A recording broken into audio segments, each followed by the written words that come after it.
Hello. Diamond Trilogy asks, what is this game about? It is about spies.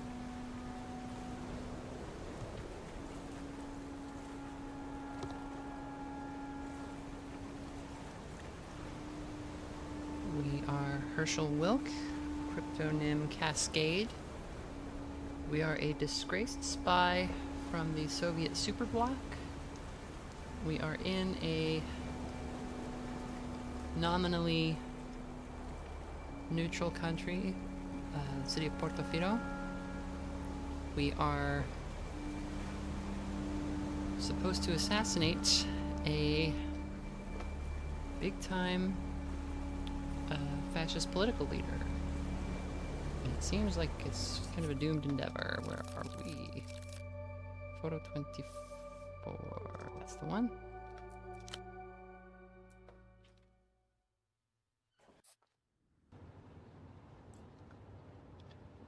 Okay. Where did we go? So last night we went and we saw HOLOCENE. He wasn't doing too great, but he seems like he was happy to see us. He has created his own spy organization. It seems to be a stateless spy organization that consists entirely of him. And we like HOLOCENE. He's very cute, so we want to help him. HOLOCENE being one of our former contacts. Actually, he was our double last time. And our agency burned him. So we can actually go deliver the doll to Dr. Gonza. We stole the weird anatomical, what is this thing? An uncanny rendition of a human. The tag around its wrist reads property of Dr. Gonza. You take out the medical dummy. A hand protrudes from its crumpled form. A tag hanging around its wrist. Hold its hand. Silicone warms against your palm, but does not return to your grasp. The closest thing you've had to human touch in a long time. That's depressing. But true. Unless you can think of a recent example of when you did touch someone. The junior negotiator, I shoved him. The fact that you construed that as genuine human touch is exactly the problem. Alright, I see your point. It shouldn't have been a point that needed to be made. You are one of life's great untouched. No. Check the dummy's armpits. You lift its left arm, the limbs sagging with dead weight. The armpit is... well, it's an armpit. What about the other one? You lift the dummy's right arm, just an armpit. As smooth and featureless as the other one. Seems clean enough. Vinyl wore a rented car's dashboard. Not unpleasant. Alright. You let the dummy's arm flop back to its resting position. Look inside its mouth. The jaw opens wide. As designed, allowing for the simulation of choking incidents during medical training. What can I see? The smooth plastic of a gullet. Any light disappears quickly as it descends into the dummy's chest.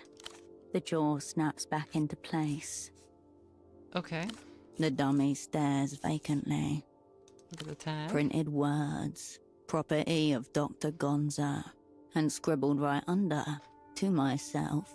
For when I'm not myself. Alright. Behold, ultimate sovereignty. Gonza's republic of himself. Gonza's so-called personal effects, without a doubt.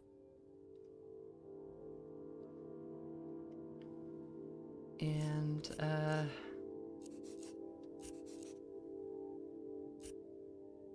yeah, it's time to reunite him The with dummy with- sits still. We will examine it closely. The texture fools you for half a second. You expect rigid mannequin plastic, yet this is supple as flesh, with faint textured pores. Medical grade silicone, thermoset, sealed with microceration. Zero adhesive bleed, glue creep or warping. This is top tier artisanal work. Derek B asks if I've done any voice acting. I have not. I've not, I've done, a guest feature for a video for why am I blanking? I'm got too many things going. I've done a guest feature for a video for Green X, right? Yeah, for Green X for a Kenshi video, but I was just doing like kind of a little bit of like in-universe narration. I wasn't like playing a character really. All done. The dummy stares vacantly. We will put the dummy away. We got the bagman hat. Sub-Commandante Bagman. Oh, it said she took our copper, but we had so much that she couldn't get all of it, I guess. She just grabbed like one. Star Worshipper glasses. We found these at the silo, I think.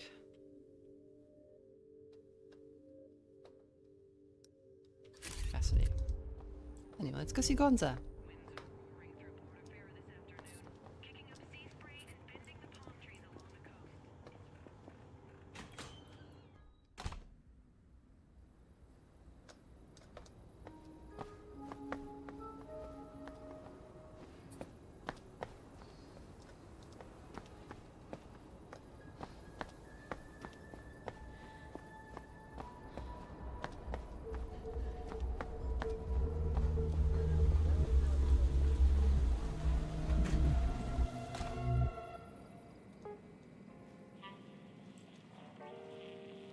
Bored?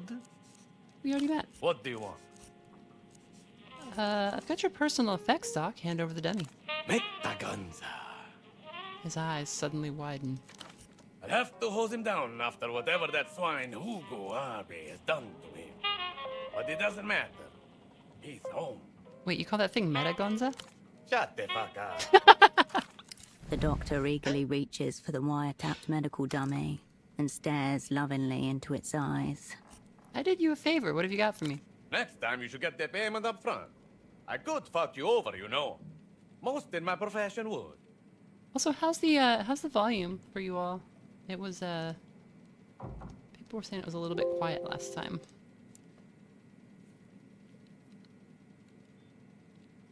I guess Sir Randall says Scalo streams have worm girl acting. That's true. Hey, let me know if you need more. Store's open. Pocket cocaine. A tiny crinkly bag of ambition. Not recommended before sleep. It gives us -7 fatigue and +4 anxiety, and we gain the status all business. Okay, that actually sounds super useful. Need help with a medical matter. Hey, A friend of mine is suffering from severe delusions. sure you feel qualified to make that call? You don't seem so sane yourself. No. Only one half of his mouth lifts to bare his teeth in the sinister smile it gives you. Delusional love.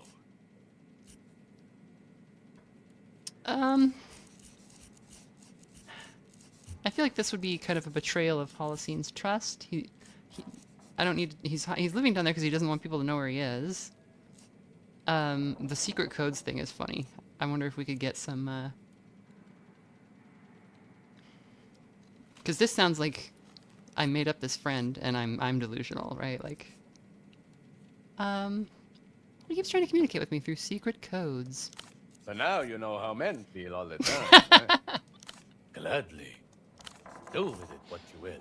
Is your medical dummy meant to resemble someone? That's a trick question. Can't you tell?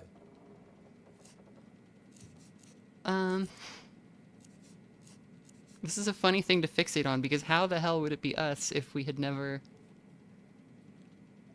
Although he called it Meta Gonza, so maybe he's also seeing himself in it. It's me, isn't it? You? Why would it be based on you? Your gene pool must be full of parasitic alveolates. No way you turn out as perfect as Meta Gonza. You really thought you really call him that? I thought I was having a stroke before. Yes, he's my sister. Made to look like me in every way.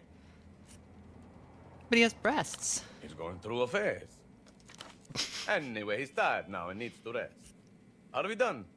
Get any more of that anti-lance? I already told you. If the first dose didn't work on your man, he's a goner. It's not for him, it's for me. I have just been pondering what effects it might have on the female body. You might die, of course, but such is science. In any case, ding ding ding! It's your lucky day. Gonza's drugstore now includes all the anti-last you can afford. Thanks, Doc. Anything for a fellow fuckworm. Don't thank me. Thank our insatiable libido. Aren't we fucking all? Okay, so we can... Well, cocaine's expensive. Who would have thought? So Predexil is bath salts and anabolic steroids because the U thing just gets in the way. So this makes us very dumb. But, I wonder. Maybe, like... I wonder what that status does. Nurofen. A legitimate-looking blister pack of medication. The amount of powder in each capsule seems a tad uneven. Gain status amphetamine goblin. Anxiety +7. Well, that's 30. Gain status synthetic masculinity. Oh, fatigue -7. Can you run me through what you got? Fucking amateurs. Cocaine kicks you in the balls when you're tired. Predexil makes you an athlete, but it's a dissociator, so it can get weird, which is what you want. Nurofen is for whenever you need to focus and get some clever shit done. Then, as you know, there's the anti-last, which is for Just say it. whenever you need to act like a supercharged cockerel. Is that innocent enough for you? Raw physical performance at its stiffest speed. That's enough for me. To utter those words, what delight. I love Dr. Gonza. Adios, patient. Okay, so something funny happens if you take the anti-las that I've been meaning to show off, but 30 is a lot. We don't, although we have a thought that will help us get money, so I could equip that.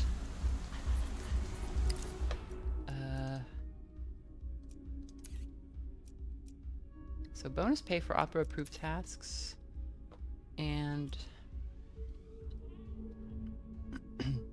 I think we can drop the animal magnetism for a little bit and equip the... Where is it?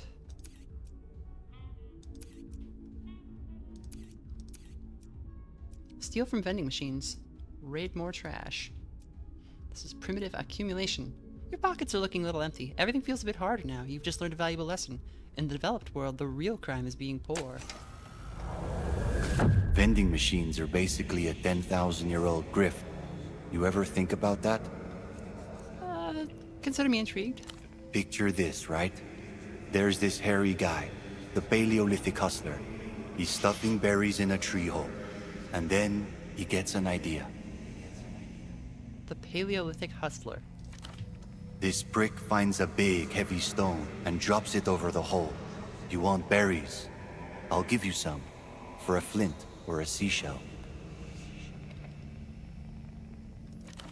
Boom. History's first vending machine.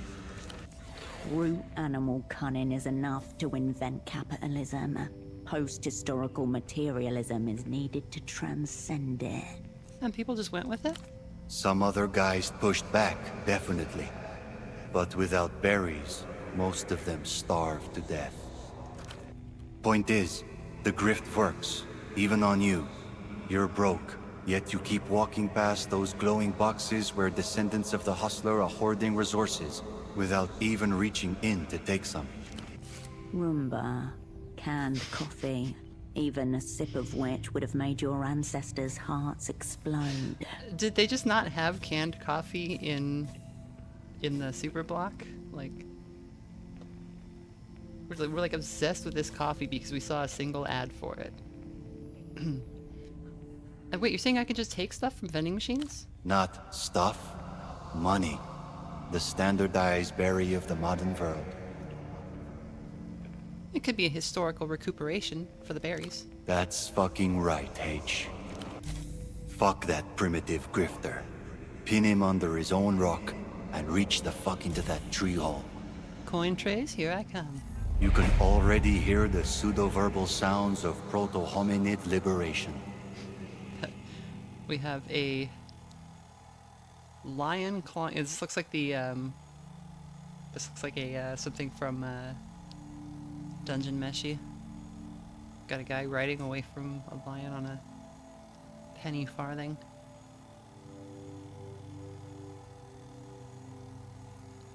A fat cat, some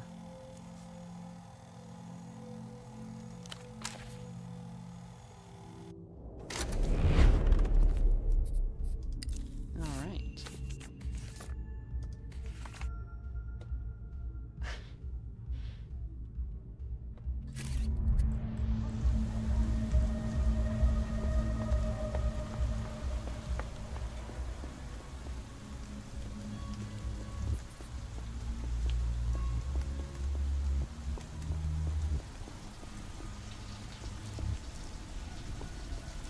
Anything change with the truck? Looks like a good The spot for an cleaning undisturbed tuk-tuk with its public soap breakdown. bubbles and secrets seems almost prestigious now. The tuk-tuk remains in its place.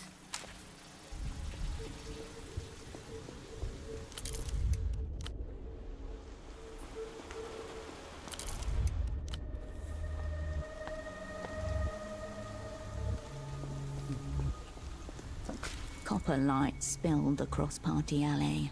With the tip of his cigarette, Vespa indicated another building. He'd lost track of how many. Love Hotel. That one was cinematic. He looks to you, half a smile on his face. Look toward the building. Double murder.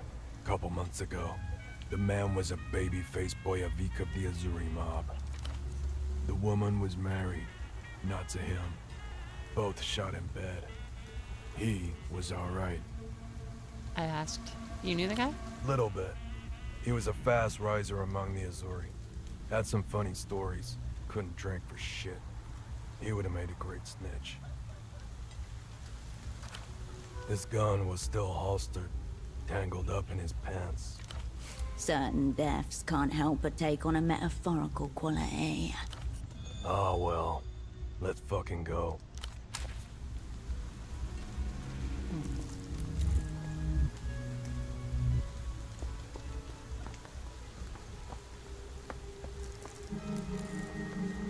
Real thick future shit.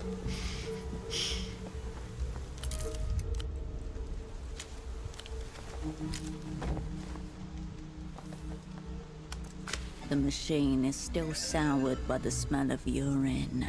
Beverages glow on the inside.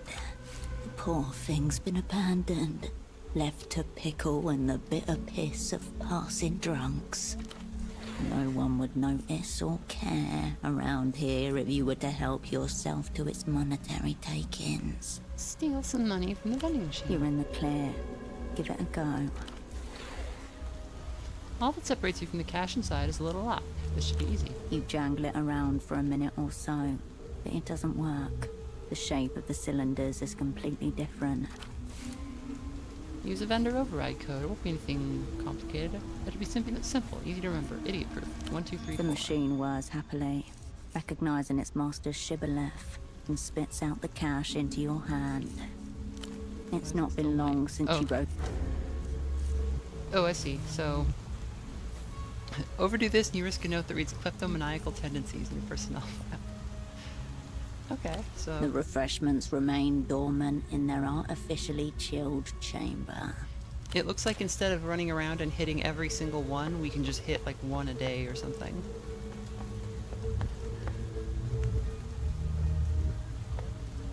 I wonder if our buddy has anything to say to us. Loneliest of town. His half-hooded eyes struggle to locate yours. Are you in time for these secret treaties I keep hearing about? Well, that is, of course, a secret. Lap in the air like a giant child's tongue. Give me the treaty part then. Sign an agreement by both parties. Definition of a treaty. Have at it. Enter and La Luz are talking. What's on the table? No. To commune with the prophet, you must first offer libation. Could have guessed that was coming. Again? Again. Now you understand.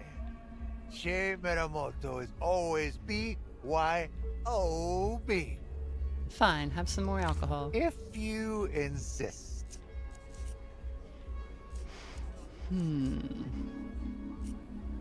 I kind of want to hold on to the Vishnya. It's Vishnya, right? Vishnya schnapps on tour, because that's like a rare brand. But I have a beer. Wonderful. The senior negotiator takes the drink from you and downs it without even sitting up properly. He barely heard what you offered, just hooked it straight to the vein. Now, treaties and secrets. I presume you're familiar with Latour Woolgar? The master treaty that ended history and stagnated all current world affairs. Signed 96 years ago by the developed world and the superbloc. With the cessation of war between great powers, spies became the new soldiers. A twilight ascendancy.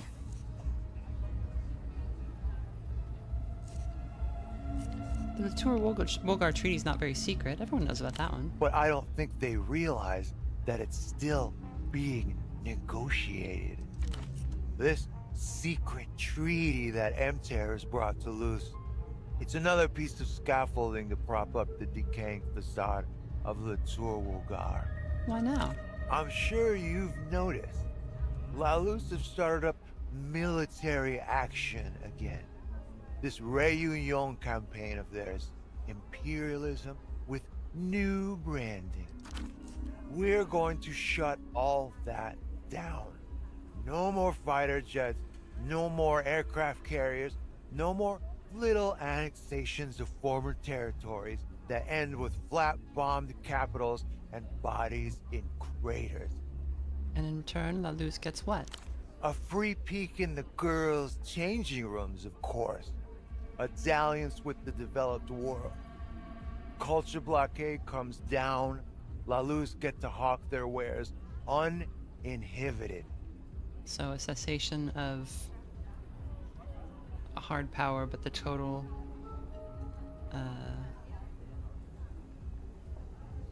totally handing over all control of soft Exchanging power. one front for another.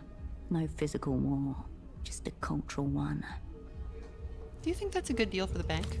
I do, yes. I think it's a very good deal for the bank. Look around.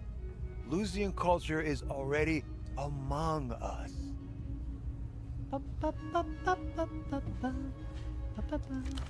Bringing them into the developed world won't make that much difference.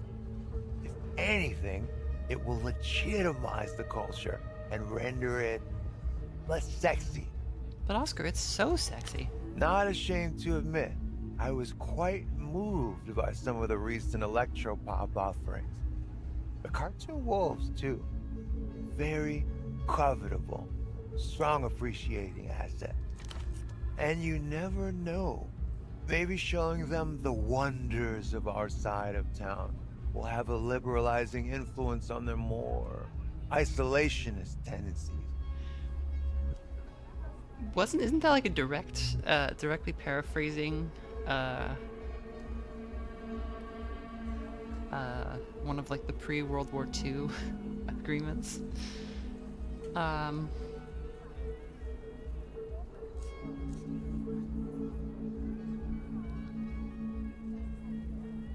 Where's the superblock in all this? Where they've been for the last century. Loitering outside the party they can't get into. Mm-hmm. Okay, where are these secret treaty talks happening? At Reno's pied-à-terre, the city's true seat of power. But when? I don't know. Gaps in the schedule, unclear times of arrival. Oscar and Freddy are getting played, and played hard. Is this mysterious gap that Frederick's stressing over?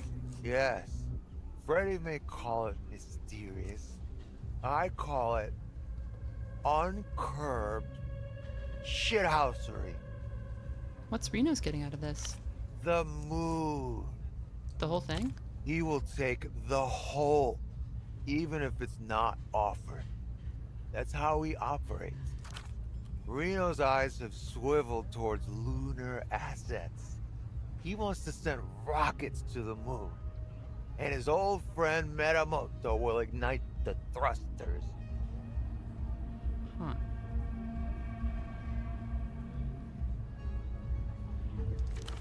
He is hosting the secret treaties in exchange for these cosmic flight paths.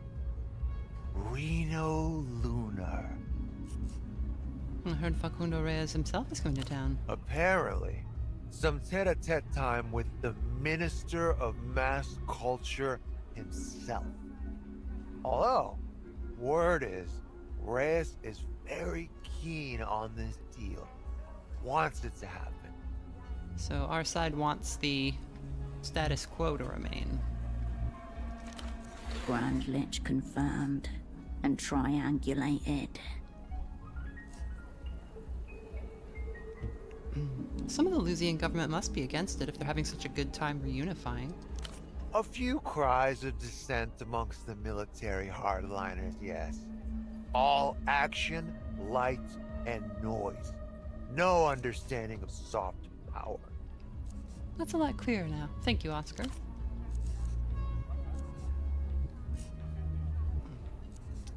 I have other questions. Big picture My stuff. kind of picture.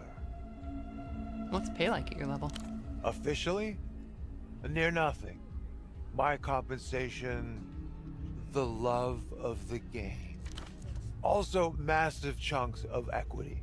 Every night before bed, I clasp my hands together and pray for seismic liquidity events. Have you heard anything about this Lusian imprinting thing? Oh, so not just big picture. You're talking illicit picture. The secrets of the realm. Copies of copies of copies of copies of copies of copies of copies of copies of copies of copies of copies of copies of copies of copies of copies of copies of copies of copies Wait it out. of copies of copies of copies of copies. I met one of the copies, actually. Twice. Who'd you meet? Lusian Minister of High Economy. He had a name, but no hope of recall, I'm afraid, given current circumstances. Geo something. Geo, the massive fascist clone? No, it was more poetic, more hefty. Doesn't do the gravitas justice. Geo. Geo. My name is Giovanni Giorgio, but everybody calls me Giorgio. You met him in an official capacity? First time official. Big table talks. Lobby of a vacant hotel. Diplomatic jousting. Second time at a forum. Few words and a polite nod. Nothing spirited. Tell me about him. Aggressive, but honest. No nonsense. Replete with vision. A necessity for big picture stuff. Behind milky corneas, his eyes sharpen. Rapid on logistics. Got the layers, the interlocking. Talked about growth, dynamic curves, and diversification. A pleasure to stare down across the table. You liked him then? I did, I'll admit it. Bonded over aviation. Shared interests, skywardly inclined minds. But eventually there was something uncanny about him. Like he was imitating movement. A fraction of a second behind the true conductor.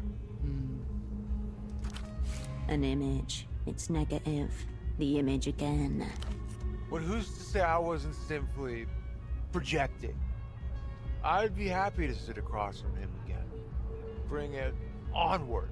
What did you guys meet about? Years ago, sovereign funds, overseas, the cut and thrusting of jurisdictions, zoning. Standard issue shady shit, in other words. Not shady, in the light. Very technical, but very legal. High wire financing. Of his sacred deals, Minamoto will speak no more. Tell me about Enter. L'Empire Sans Territoire. We are a bank. The bank. Highly invested in the economic stability of the developed world. Derek Trans has gotta say this game does such a good job of pointing out how we need direct action and how many of us distract ourselves instead of stepping up. Yeah, but like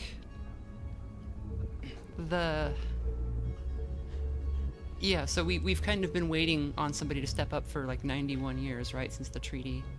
And then like what does stepping up even look like? Because there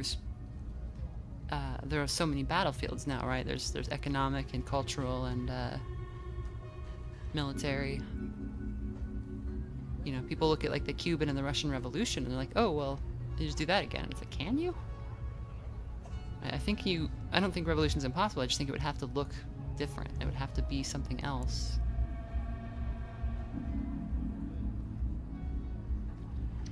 So, Sock Pasta Rock says, I just finished my own playthrough over the weekend. Honestly, I feel this was actually better than Disco Elysium. I'm kind of holding off that judgment until I finish, but this has something that DE doesn't have, and not just so. In my shorter review, I said that I wasn't sure if the game was really like about femininity in the same way that Disco Elysium is about masculinity. I have come around on that. I think it is, and I think the two work really well as companion pieces, because Harry's role as a cop and the way that you can kind of interact with power in his world or exert power is, you know, has a lot to say about masculinity and like what it is or can be, and that's kind of like what all of these different meetings are, or different like vision quests are about. Like Staban, the student communist, is as much of a man as Measurehead, right? And what he's doing with his like very thoughtful pursuit of like academia that is so far up its own ass, he might as well be like you know, he might as well just be speaking in tongues, but like he's doing important work, and he's, you know, if you're a guy and you want to be a kind of guy, that's a kind of guy you can be, you know, and that's it's all very interesting. But this has, like, the intrigue that's going on is so much more multi-directional. I've also got to say, like, the scene, so it takes a minute for the game to get going. Once you get into the prison and you have the scene where you're being interrogated, that is the moment where I think I really, I said in the video that, like, the conversation with Duchess where I accidentally blurted out one of Herschel's weird fetishes and got taken on a very funny ride. That was really good, but also the that interrogation scene and the way that was all handled, the way that scene can shake out in so many different ways, the fact that it is it's a boss fight, right? Like if you go back and look at it, it's all dialogue, but it's like you're trying to just survive without, you know, getting your hitting your limit or giving up too much information. And also you have the opportunity to learn from her, and also there's like some more like interpersonal stuff going on with her because she's really into her job as a lady who electrocutes other ladies, and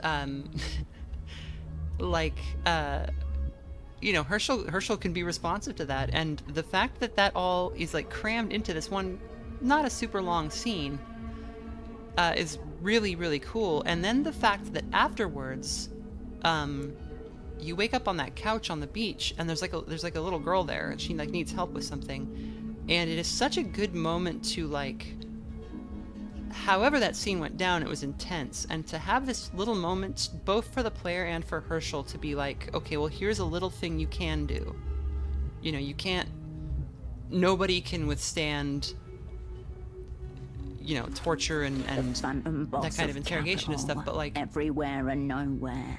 an adult, Impossible to kill. an adult can help a child untie a fishing line, like, and it's so, it was a really sweet moment, but it was also like, don't forget, like, you're not here to save the world, like in real life. You're not where you are to save the world. You're there to, you know, be kind to people and help where you can. Happy Hot Dog Weekend. Isn't Hot Dog Weekend? Seems like the judgment of Disco Elysium versus Zero Parades depends on how personal each one connected to you. I mean, I cried a lot at a couple of scenes in Disco Elysium. This game hasn't made me cry yet. It's made me think a lot and certainly feel things, but the scene where you go to tell the lady that her husband has died, and Kim pulls you aside and he's like, I think you can do this. I think you're better at this than me, but like, if you need me to do it, just, you know, it's okay. And the like, so it's very sad for the woman, and her, you know, her response to it is sad, but it's also sad, you know, inhabiting Harry in that moment. And you're a helper, right? Like, you're a police officer, you're supposed to be helping her, and you just have nothing. You can't like, you can't fix it. And it's so like, it's like eating him up inside, because that's how he sees himself, right? He's like the guy that solves the problem. And what really got me though was when you step outside, if you didn't bungle it, Kim is like, you know, you did a good job, and you can tell that he's like chewed up by it too. So that was very, very sad. I mean, the history. How did M.I.H.O rise to such heights? Ah, the dark origins of our kind. Open the crypt. On with it then. He waves a hand in front of his face, then yours for some unspoken reason. Centuries back, far before the Tour Wulgar and the vivisection of the world, M.I.H.O was one of the first banks ever incorporated. Of course, in those days, it was simply Bank Imperial.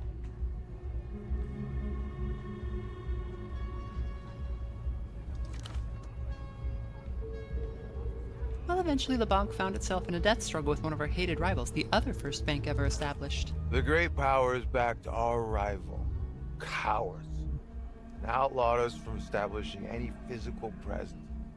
We were driven far below the surface. Thus we became the first shadow bank, dealing in dim spaces between the walls. Who were your clients?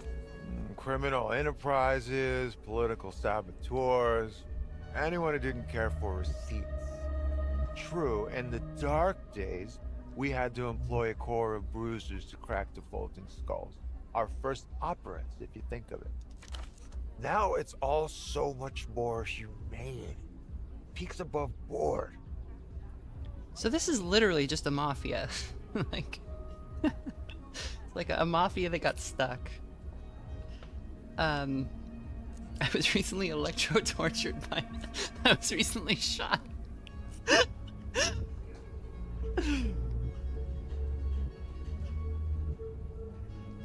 I almost want to just drop this, because, like, this is not a secret to M.I.H.O, right? Like,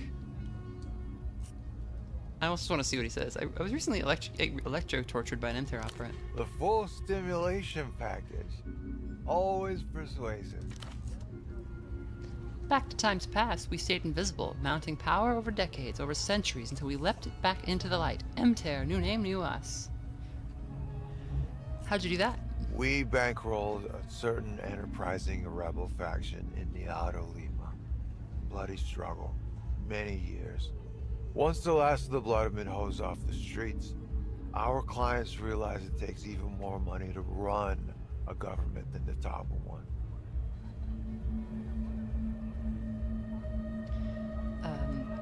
Somebody says the payphone scene also broke me. So yeah, I also finished my first run without doing the payphone scene. And it was just, I didn't play that much without Kim. And so my first time seeing it was watching Super Great Friend play, and he had a blast with the game. I really recommend his run, whether you've played the game or not. He takes his time, he explores everything, he talks about his feelings, but he presents it. It's a stream, but he doesn't really interact with the chat, and he just kind of focuses on the game, and is treating it like a let's play almost. Although he's going in blind, you know, and this is all on YouTube, and he's playing like a beef cop with a lot of emotional skills. Like he's got a bunch of the purple skills, but he's also like physical instrument and endurance, and so he's like just breaking everything he touches and crying a lot, and it's very funny. And he keeps clicking on the payphone because very funny things keep happening when he calls people on the payphone. And then he gets the final call, and he's just like silent. It's so good. It's so good. That was Super Great Friend on YouTube. He's a wonderful channel. He's been at this for a really long time. Yeah, Wooly and Reggie's Disco Elysium playthrough is very funny too. They had a lot of fun with the game. It's one of those games that just it streams so well because people have such. I mean, there's so much to just like play off of. The other thing that made me cry was the phasmid. Just something about the it's just a nice bug, you know. I wish I could talk to a bug. I guess I can talk to a bug, but I can't talk with a bug.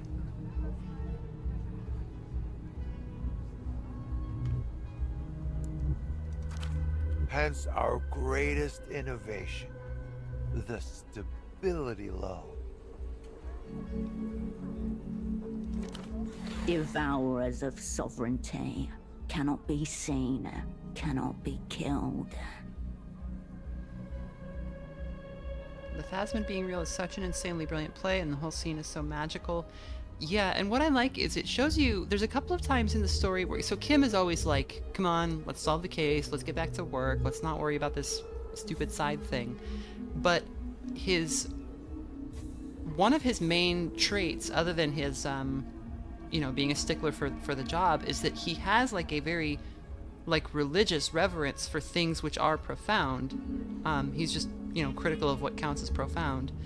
And so he's as awestruck by the phasmid as Harry is.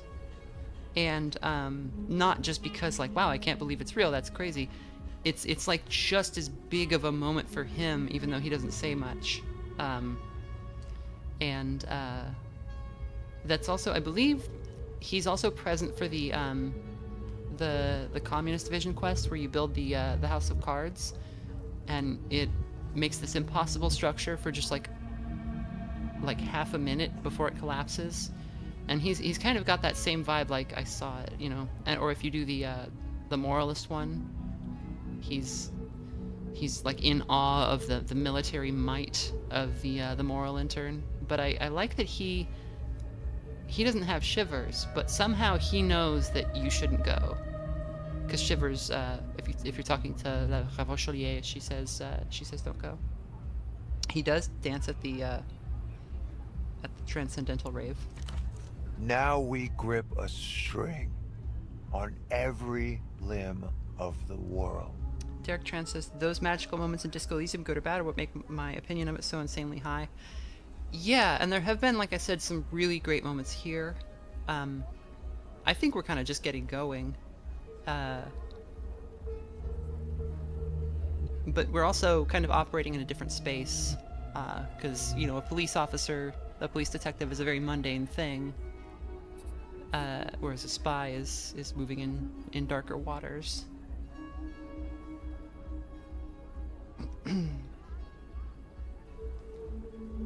Complete with PR people and everything. Of course.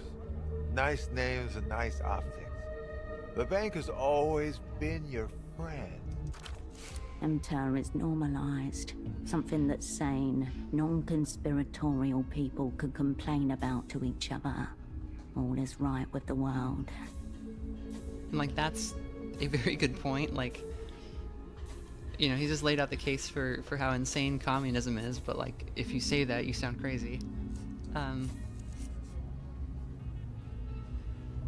Thanks for the lowdown, Oscar. I'm not gonna kick him. Soon the world won't need you or your ghost capital. Thanks for the lowdown, Oscar. Thanks for consulting. The bank knows best, baby. What's up with these stability loans? Good deal, very good deal.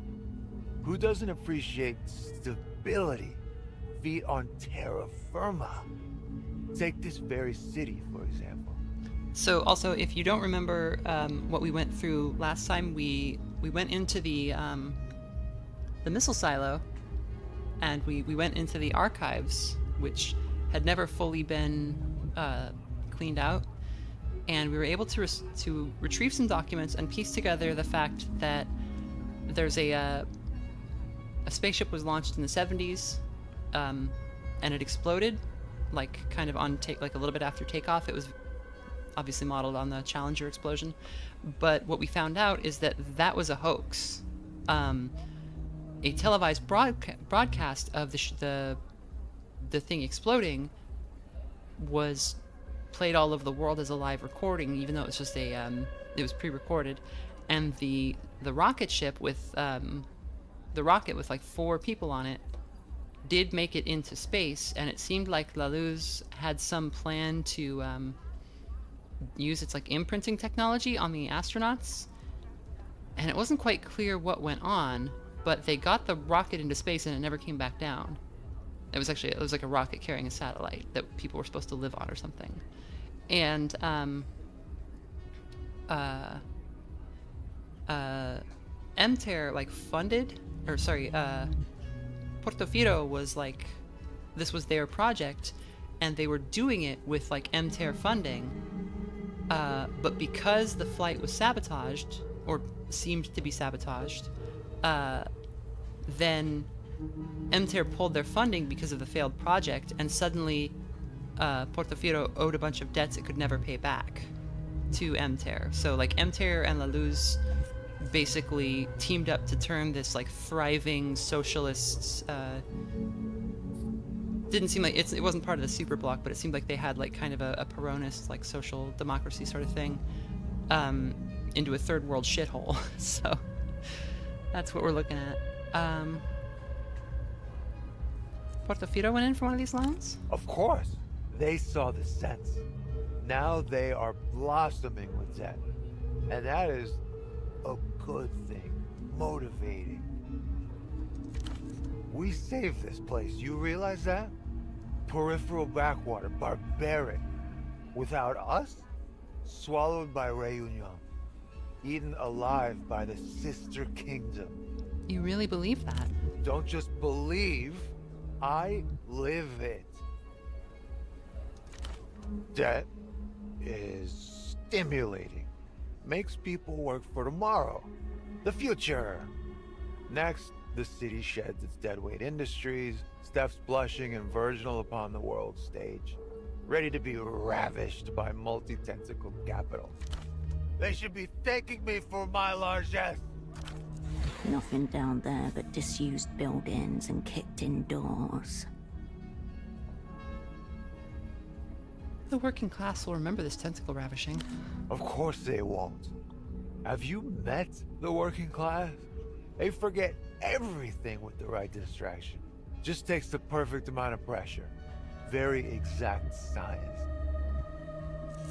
What do you think of the opera? I can tolerate them if they're not too long and I have a good booth. Much prefer a good jazz club, though. The self-defeated enemy emits no tremble upon hearing our name, or, concerningly, any sign of recognition at all. I meant the Operant Bureau. Ah, the opera. I don't think of the opera. Ouch. Enough big picture. Too much magnitude for you? Let's see, Oscar. Goodbye. Be well. So obviously a lot of that was like completely sociopathic, but on the other hand, like he did keep this place from, like, if what he's saying is even remotely true, then MTER did keep this place from getting crushed by La Luz. And his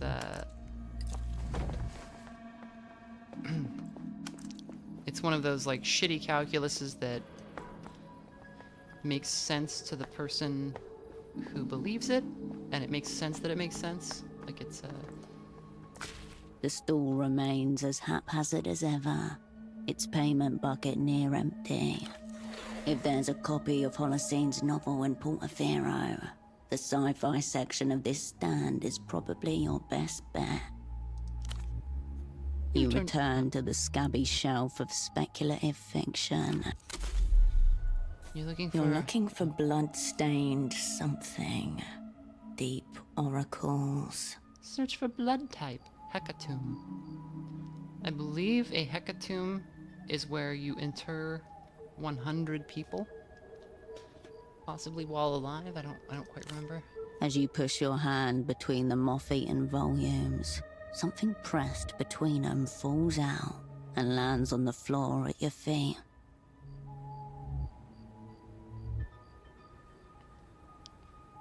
Yeah, so Spacefaring Axolotl says, I thought M.I.H.O was part of La Luz.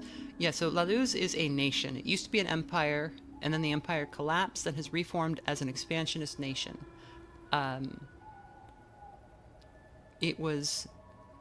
The old order of the world was that the superblock stood against both M.I.H.O and La Luz, but La Luz and M.I.H.O were not friends. But it seems that because La Luz or M.I.H.O, and to a lesser extent La Luz, are like ideologically flexible, they've been able to get in bed with each other in the rest of the world while the superblock has kind of just walled itself off and rotted away. It's a blank business card with the letters IOU written across it in blue pen ink. Blood type hecatomb, 5 Reno marks, penthouse housing campaign, use call box. Wait, Reno's in Renatal? It seems your former double and the richest man in Portofino share a similar taste in literature. What the hell is a Reno mark? The private currency of a private citizen. Someone who considers himself an entity worthy of his own monetary standard. Typical elite behavior. You tuck the Reno marks back between the books and return your attention to the crooked spines. Okay. You turn away, So Reno has got... stopping abruptly by the honor book stall. Your double Holocene opens the duffel bag he has been carrying with him and begins depositing books in the stall's donations box. 5 of them, every one a brand new copy of the same book. Blood type Hecatomb by H.S. Lastra. Holocene, did you buy 5 copies of that book just to leave here? 4, actually. But one is an old copy of mine. Annotations carefully redacted. Lastra's virtually unheard of here. I'm, you could say, pouring a new element into the city's psychic water supply. That analogy makes it sound like you're gonna poison people. The effects are certainly long-lasting and dire, but ultimately beneficial. I can trace certain changes in my cognition unfolding to this very day to my first reading of this book, and specifically, the trepanation scene. This is me with Book of the New Sun. I have reason to believe that this cognitive leap was set off by properties within the text itself, possibly letter distribution patterns that correspond to certain proportions within the human brain. So you want to give Portofino some kind of intellectual awakening by leaving around copies of that book? What? No, don't be ridiculous. I just want more people to read my favorite novel. Smiling with a degree of mischievousness, he describes the copies of blood type Hecatomb through different parts of the shelf, hiding one amongst the self-help books, and then turns to leave. I love him so much. He's the best boy. Ooh, garbage. Nom, nom, nom, nom, nom, garbage beer.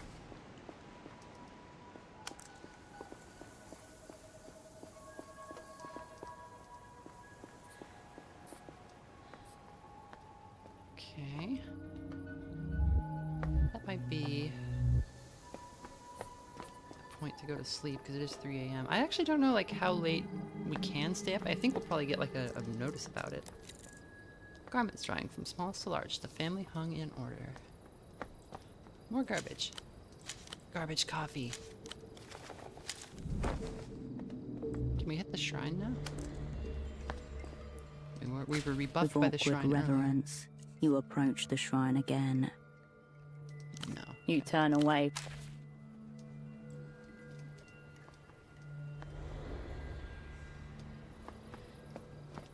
That is a fun little transition. I'm surprised there aren't more of those. These pants are really strangling the fellas. Come on, man. Rabid scratching. Are you okay? You're back again. I met the dog thief. It's a monkey in the animal zone. The animal zone. Well, that is outside of my jurisdiction. Someone else can deal with that. Morito's pretty cool. The GM gives you the most cursory of nods.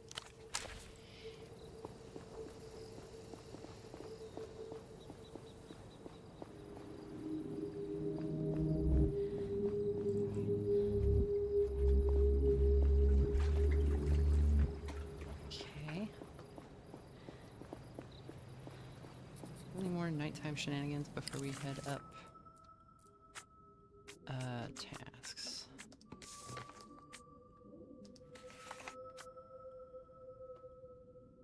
Confront Yana about the M.I.H.O operant. We should probably do that, yeah. Get Esty on side. You could probably... Oh, wow. I thought that was just like a stupid idea we had, but we can write a little apology card for Esty. We should. Godas can get you a gun for a down payment. He's around at night. Okay, but... So I kind of think we should make our gun, because that's funnier.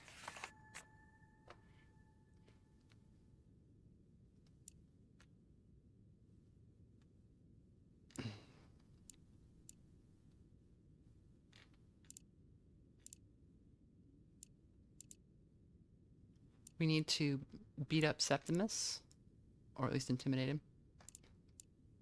Oh, interesting. So, Esty would fill this role if you can ever manage to get along. We failed to get along. It actually seemed like a very difficult thing.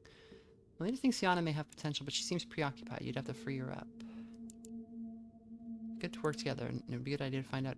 Not everyone will work together. It would need to be a good idea to find out everyone's preferences. Okay. So... we can reanimate Pseudopod using the machine. We would be imprinting our mind into his body. Our old Carabinero friend Vespar could work. He seems cool. Our old wire-bending friend Ramses is a good suitor for this role. Strange noises are coming from the unmoored houseboat. We need to find out about that houseboat. I wonder if Boatman would take us down there. Actually, how is the guy? Can we talk to him? The smuggler inclines his head in silent recognition. You have any work that needs going? Sure, shipments roll in all day. We can always use more hands. Why'd you ask? I suspect my true calling is proletarian heft, lifting heavy stuff for the people. See if you still feel that way after you work your first shift. If you're serious, there's plenty of crates in the hauling and packing. Put in a few hours and I'll make sure you get paid. Thanks, I'll keep that in mind. Your cargo ever include more protective measures? In Portofino, that'd be a quick way to upset the social contracts. Can't help you with that. Just bring in other goods, what's the difference? You don't find anything with safety switches in there, for one. Port authorities follow the decreto to the letter. The Decreto de Recaptura Civica, a set of regulations from 81. Drinking age raised to 16, limits on public assembly, and stringent gun laws. All tied to stabilization packages arranged by M.I.H.O. No fun. The people around here don't seem to mind. The city's all but part of the developed world now. Firearms are for the lesser nations. The promised loans were later deferred. Portofirans are still paying for guns they no longer own. Sure, you can recommend someone. If you're serious, your best bet would be talking to the Azuris. They have a front not far from here. The kid by the tuk-tuk lot next to the roundabout works for them. Wait, Godeyes works for the Azuri? Must be. You'd only sell contraband that brazenly if you had protection. He offered, but I was hoping for an alternative. Frankly, I doubt you'll find them. Okay. He lowers his head.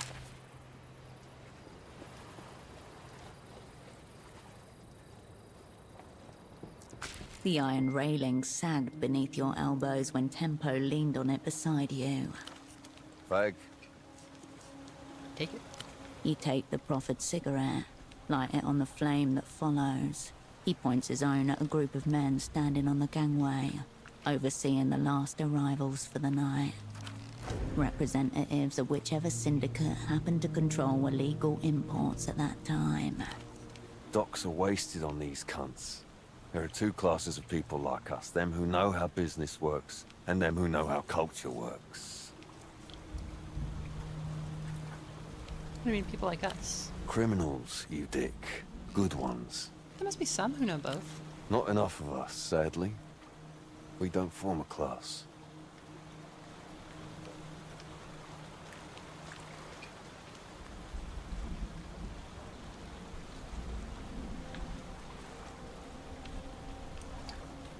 Uves, please don't, spoil anything like that. I don't want to know about what characters are like or what, any of that.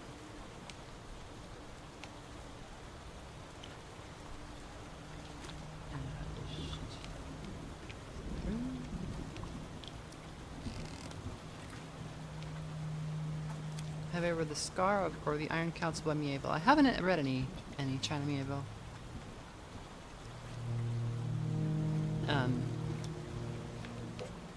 There's definitely like some Makai here, but I mentioned that the other day. I also checked out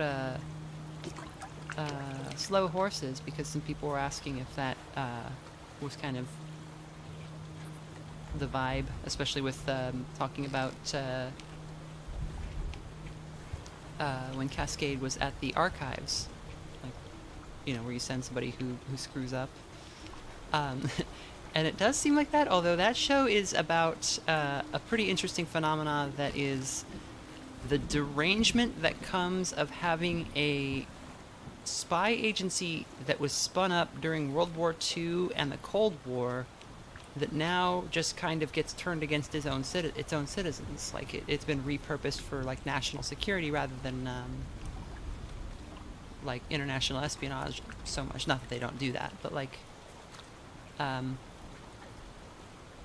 and you can see, if you look at, like, the history of the CIA and the history of MI5, although they're not as bad, and then the history of, like, the KGB, the ways in which the professionalism just goes off a fucking cliff after the end of the Cold War. Kind of like in, like, the 70s and 80s, too. But, like, you know, it's one of those situations where, like, if all you have is a hammer, everything's gonna look like, you know, foreign infiltrators. Slow Horses is also based on books. Jam says, I read The Shadow of the Torturer some weeks ago. Thanks for the recommendation. It is such a wonderful series. Yeah, I've kind of recently completed, like, I think my 4th read-through of it. Just amazing stuff. Gene Wolfe is brilliant, and I'm always gonna beat the Gene Wolfe drum because not enough people read him.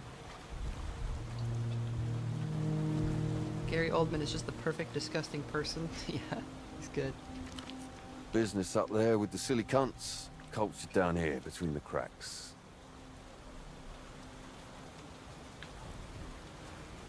Show him how it's done. Oh, I will.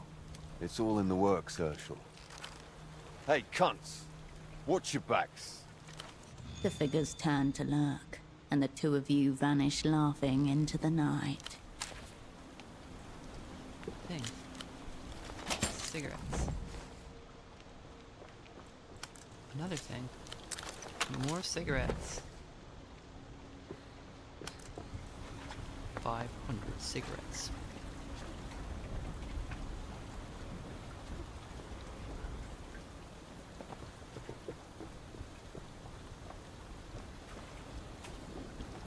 wonder if I could talk to the fella up here. Or has he gone to bed? And someone said, Herschel is an adult. We can choose when she goes to bed. That's true, but I think if you go to bed too late, you don't lower your things as much.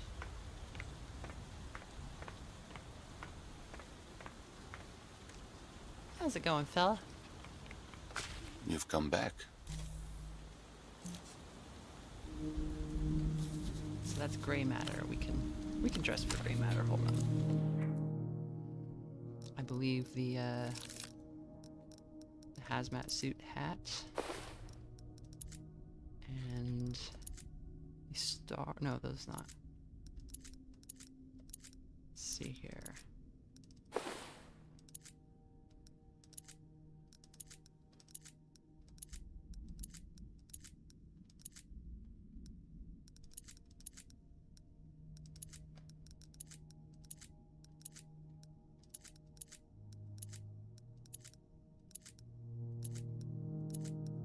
Like an absolute moron in order to do our best thinking.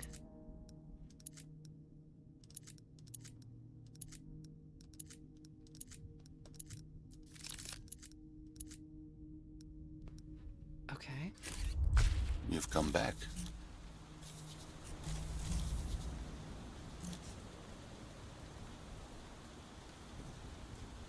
Let's exert. Let's see what happens. Yes. Some questions don't require thought, but the opposite. Quiet the conscious mind, and the answer comes naturally. We balled too hard. Fantastic. What is it?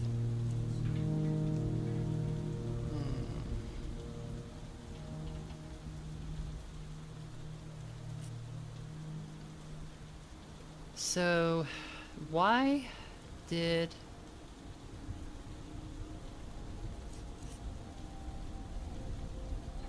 think here. Contemplate the nature of your punishment. I abandoned my friends. Punishment suits me. I stole a glimpse behind the curtain of reality. Great powers want me silenced. I have unfinished assignments and unsettled scores. My selfhood fundamentally. Oh, my selfhood fundamentally. Let's hit it. There's no meaning apart from what you think and experience. Not many are able to perceive the nature of things so clearly. Oh god, we became a solipsist. The pylon man turns his head ever so slightly. I think there's something wrong with me. Sounds more like self-pity than objective assessment of a situation. He frowns. I believe your question requires more time and experience than you've committed it to it thus far. Not a criticism, simply an observation. Alright. So we got a different thought.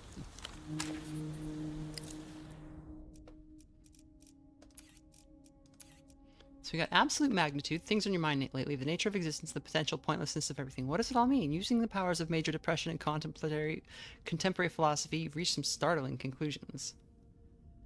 Gain beyond the city status effect when delirious. Gray matter skill potential +2.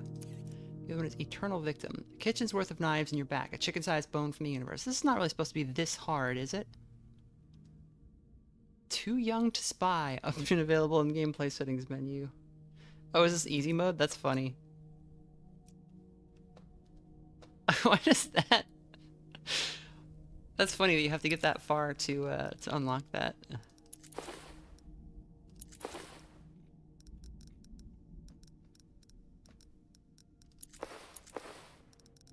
Cool.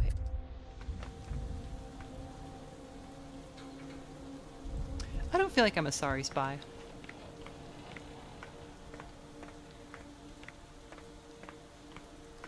I think we are a, I've been leaning into the psychosis a little bit.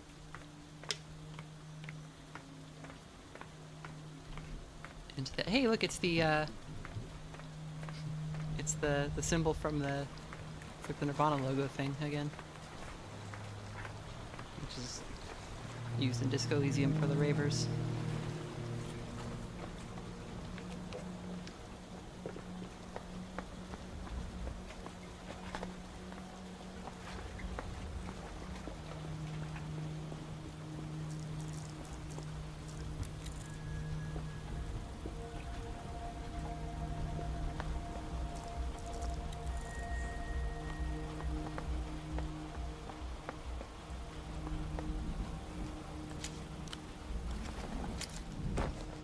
Hardcore! All core! Hardcore to the mega! Internally coherent.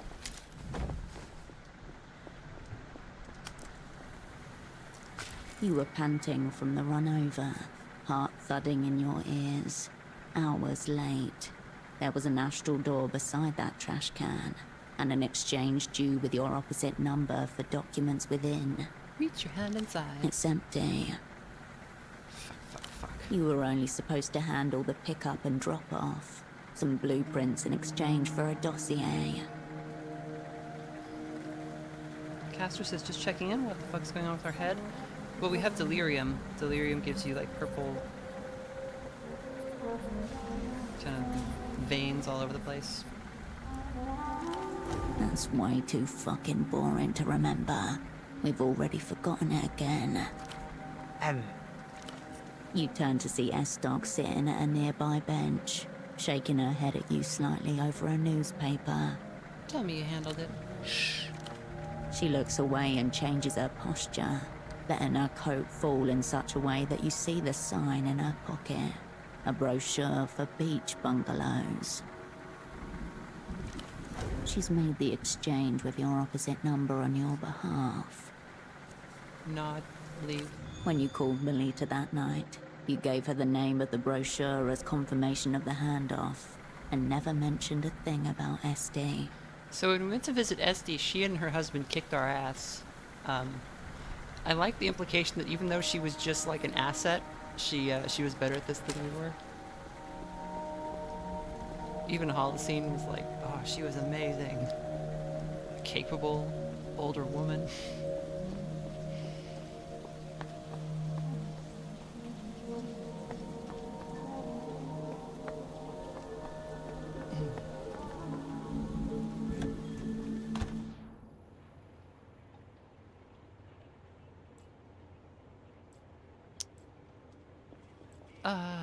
We need to get a card.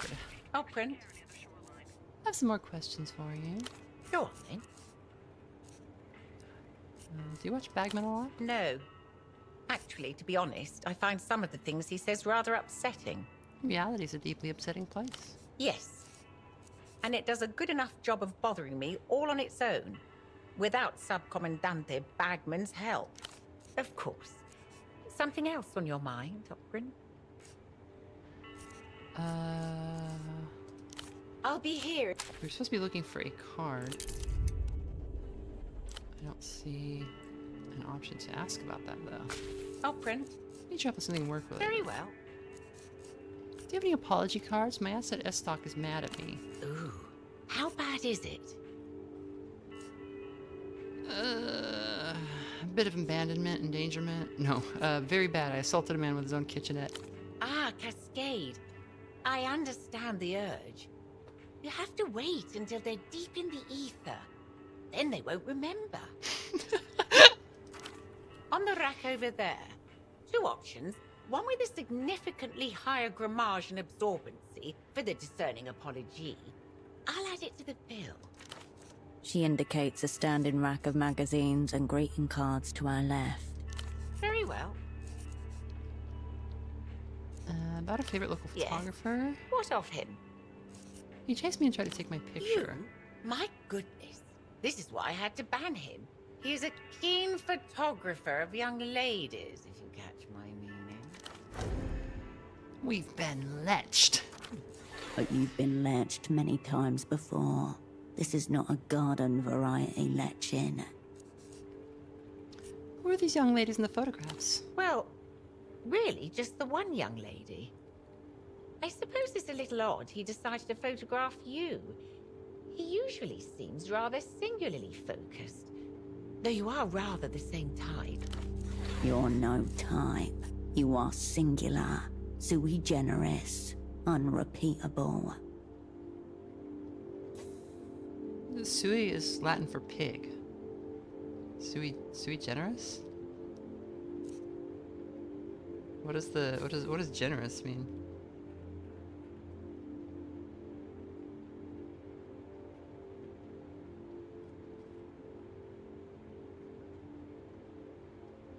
Oh, it's self. Oh, okay. It's one of a kind. Let's see. What type would that be? Blonde, tall, rather dour. Rather dour. Oh, I feel called out. Well, we know his name. His photo orders always say Ignat. A name like a cat sneeze. Ignatz, okay then. Let's say no more about him. How do you know where he lives? Launch an ambush. I'm thrilled that I don't know. But he's always around, like a pigeon, or the smell of the canal. Anything is. Yeah, that's all. for I'll now. be here if you require. The rack holds 2 apology cards, under siege from a number of colourful birthday greetings and get well soon wishes. Excuse me, Herschel's hair is pink and sparkly. That's true. That's our real hair. Examine the cards. One reads, "Condolences for my actions," in cursive text bordered with tastefully ornamental flowers. The other features a cartoon steamboat labelled SS I'm sorry. Bow, splish splash, tears are ocean. The soft pink hue, the artfully arranged petals. Condolences for my actions drips with tasteful remorse. See, the thing is, condolences for my actions is the card Esty would buy. SS I'm sorry is the card that we would buy. Which one is going to read as more sincere to her?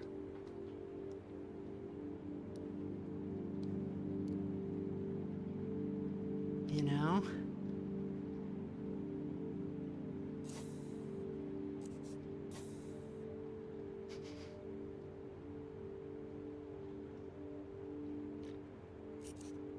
I think she's trying to be normal. Never underestimate the complicated lexicon of floriography. If those were daisies, then this would be an invitation to a bisexual orgy. Feel the cards. You find no tangible difference between them. One's as good as the other. Shocking, isn't it? That anyone would choose the lower quality paper, I mean. You can really feel the contrition in the superior card. The grammage basically apologizes for you. Grammage? Feel the commit again, discerningly. You take one of each type in hand and gently rub them between your thumb and forefinger. This is bullshit. You must have got it that time.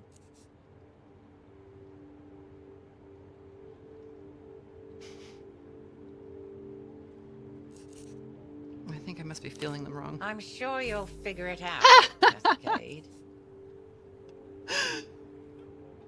Okay, yeah. Plus 2, you are very sorry. Told us you can apologize, plus you're insensitive. I'll choose later. The rack will be here. I think we will rise to the challenge tomorrow when we wake up.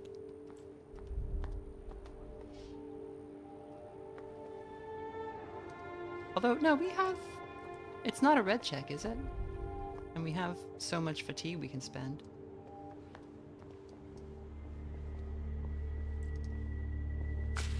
You return to the rack. Oh, it is a red check. The rack will be here. Okay, hold on. Let's...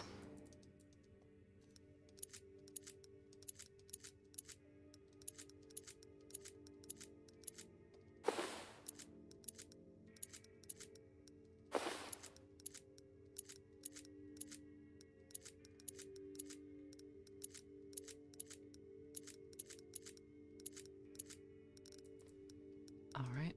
Is anything reducing sensors? Okay, that's right.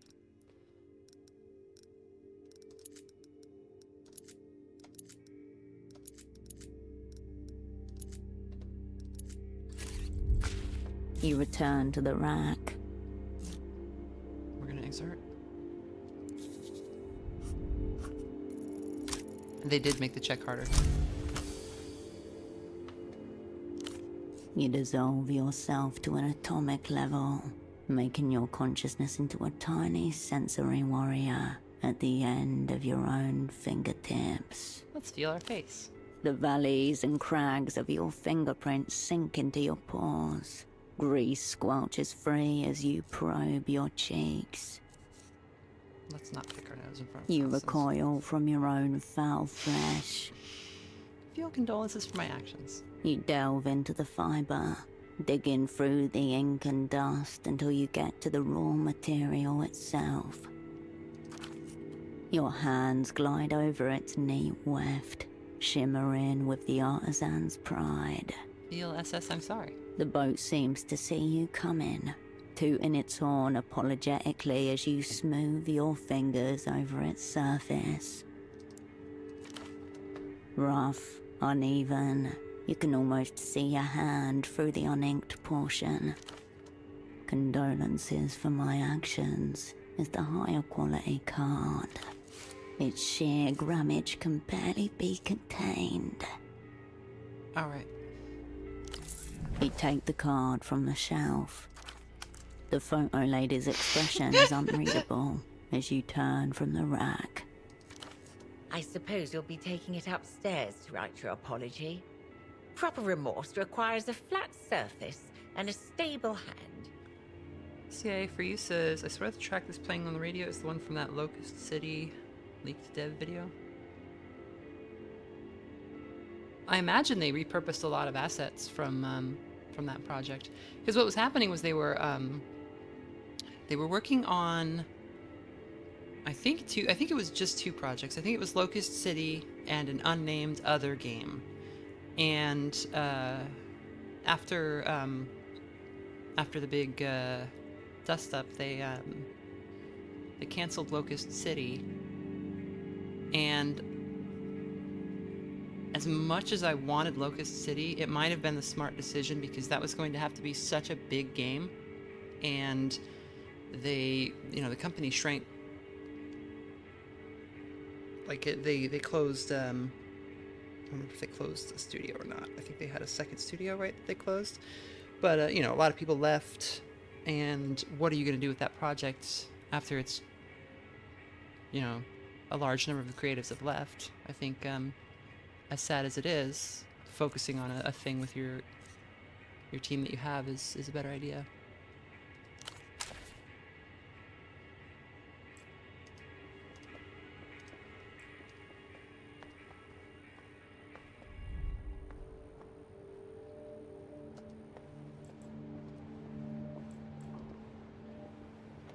You return to the desk. Everything is right where you left it.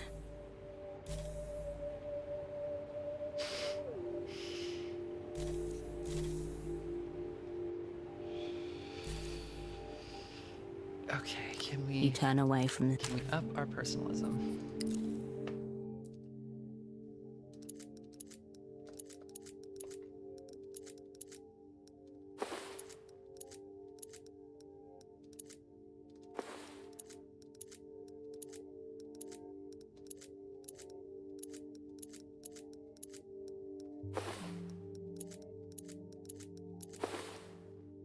Actually, these are both the same, I guess.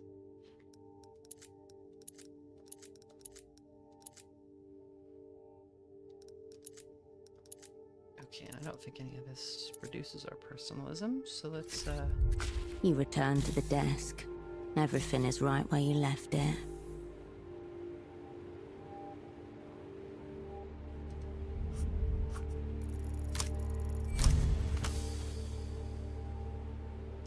The blank page welcomes you, a white plane of possibility. You have a lot of ground to cover here. You can do it. You can mean it. you never really gave her a chance. Began with the day you met. You thought she was boring, professional, well-behaved. She didn't fit into your idea of what you wanted from your sick crew, and so you ignored her. You overlooked her achievements, disregarded her input.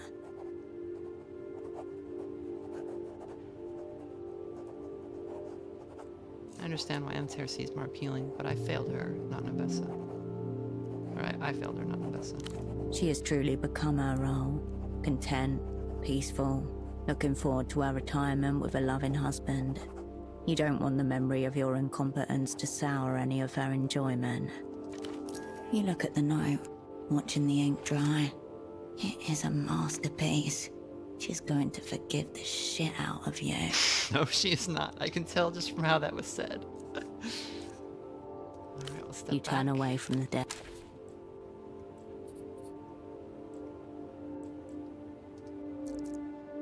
Anything else in pseudopods? You return. trousers? No. You leave the trap.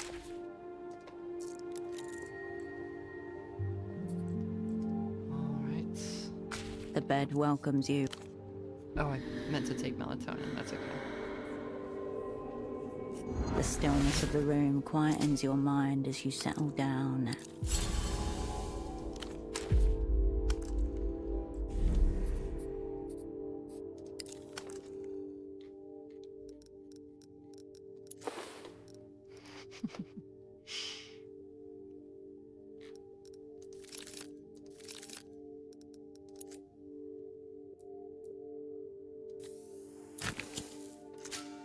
Little AM smoke.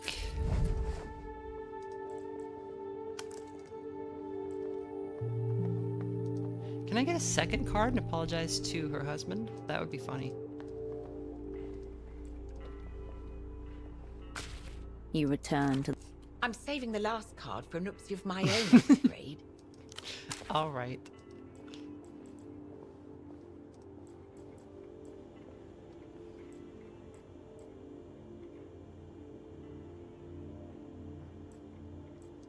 Did we get any more faxes?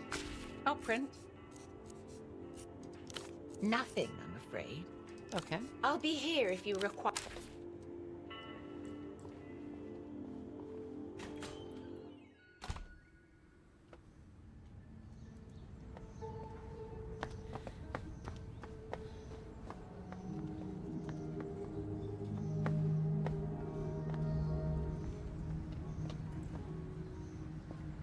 All right.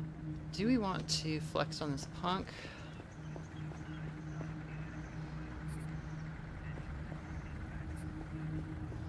Or... Yeah, I feel like that could be a way to start the day.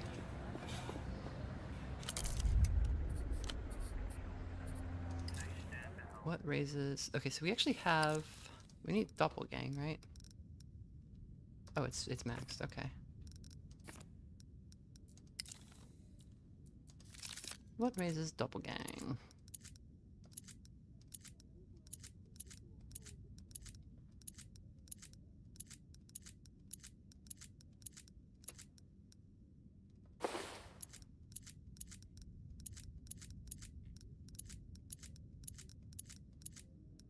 Okay, is anything lowering it?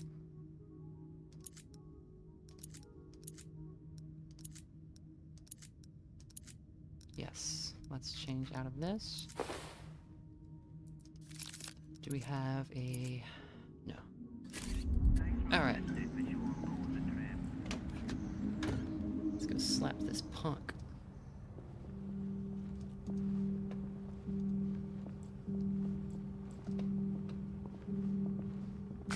What now?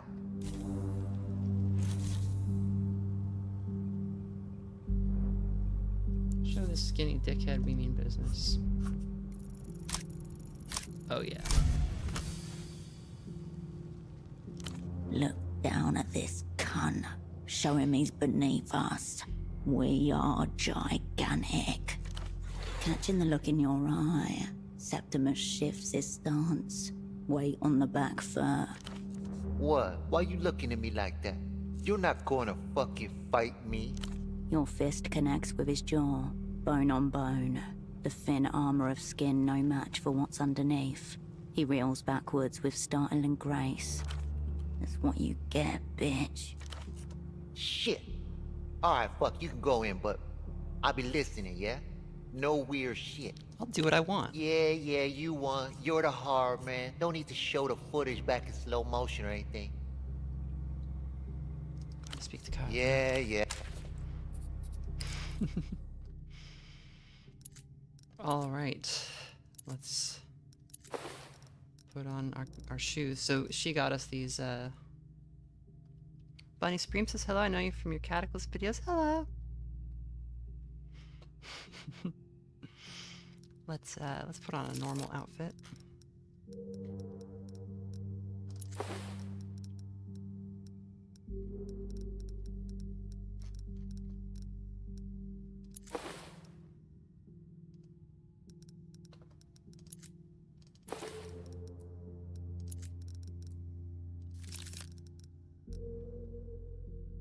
All right. Are you guys ready for this to go badly? Because I sure am. Oh, let's have some coffee. We are having kind of a time there.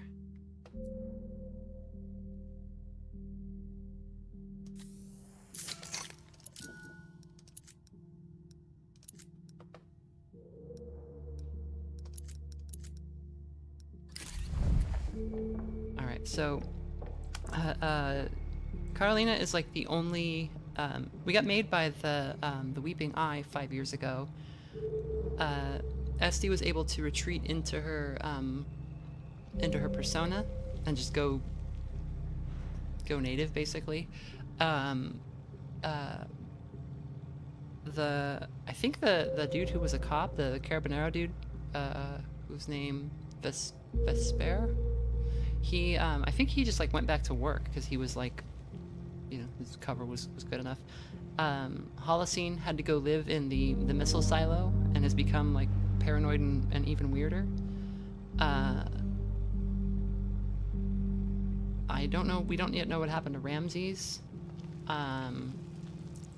Tempo was able to use his like underworld connects to stay under the radar. Karolina got caught because she was like a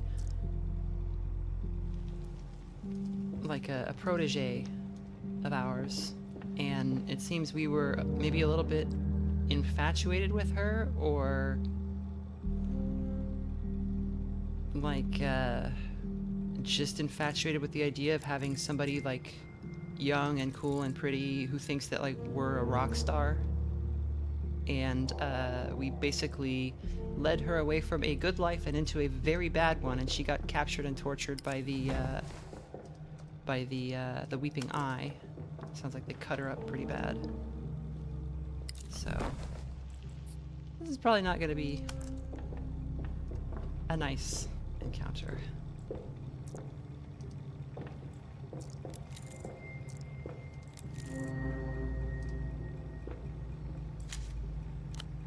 Strappy boots. When it comes to leather, the rule is simple. More straps equals better. If the straps don't actually do anything, better still. I like those. Who it says accidental protege? Maybe. I don't know how accidental it was. It seemed like... The screen glows behind a pane of bulging glass, patiently awaiting instructions. You back away. Oh, God.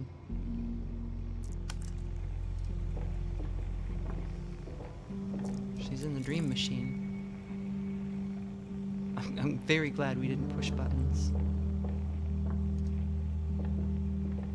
A cityscape of machinery stretches into the room. It appears homemade, bound with tape and guile.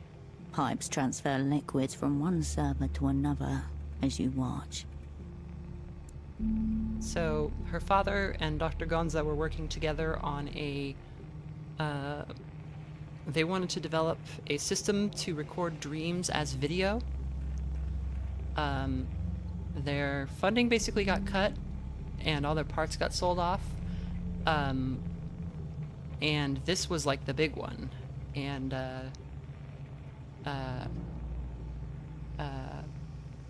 Dr. Abe? Is his name Abe? Her dad was the was like really depressed that it got sold off for scrap, but it looks like she actually bought it. Not a chance that this is just bootlegging equipment. Look at all this power, this sheer monstrous energy. It's cooking something awesome. A soft hissing noise accompanies the steady beat of its cooling pumps. Sounds like a human body, amplified. And in a chair at the center of it all, Karolina, IV drip in her arm, headset plugged into the machine. pale skin stretched taut over the tendons in her hands. Her fingers twitch, her lips move. Wordless, disjointed mumbling. If you didn't know beforehand, then you might not recognize her as Karolina Arbe. But it's her, absorbed into communion with the machine. Looks like she had a different name in development and they haven't updated that text yet. She's betrayed the human race to become an augmentoid.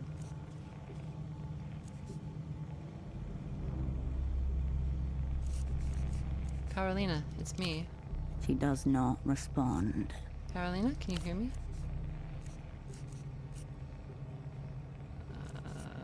Shake her. You put your hand on... You can feel every contour of the joint. She doesn't respond to your touch. Need to try something else. You look back toward the machine. You take in the patchwork of gadgetry, the headset, the wires. Your eye catches on a label and another. Property of Portofino Sleep Study Lab 89. Do not remove. Evidence of you everywhere, like fingerprints in blood.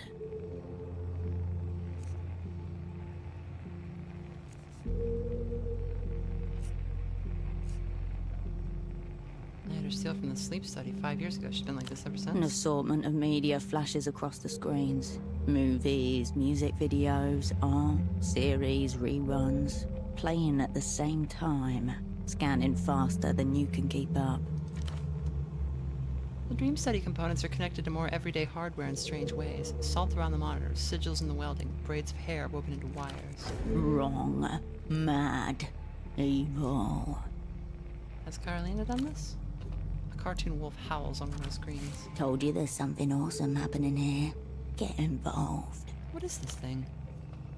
The dream study component labels identify them as imaging devices and a REM inducer. Ritual knots and sigils bind them to monitors and everyday hardware. Look at the common hardware. You begin to isolate sections of the jumble. Console parts, disc players, everything you'd expect from bootlegging equipment. What's that? An odd etching noise coming from somewhere else in the sprawl. Familiar, somehow. Something's not working right over there. Examine the dream study components. The console labeled Dream Regulator appears to be surrounded by salt. Her headset says REM inducer, but someone has welded a sigil onto the metal beneath the study label. The sigil means repetition. It's on a lot of the shop doorways and shrines. She could be using it to mark the equipment and notes itself. Repetition, so does that mean she's repeating her REM cycle? Her eyelids flutter. The screen above her darkens briefly. Ignore the weird aesthetic stuff. She's cracked everything open and put it back together. It's all heavily modified. She's using the equipment to do something to her dreams.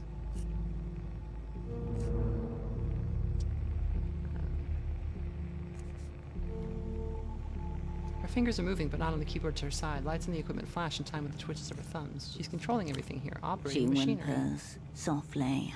Her voice is hoarse and frail. If she's staying conscious through sleep, then it isn't real sleep. She'll die of exhaustion. Monitors? Flashes of different TV shows and music videos between static.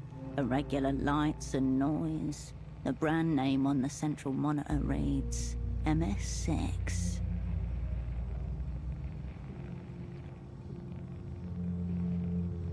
Reminds me of she's in it's Hypnospace Outlaw.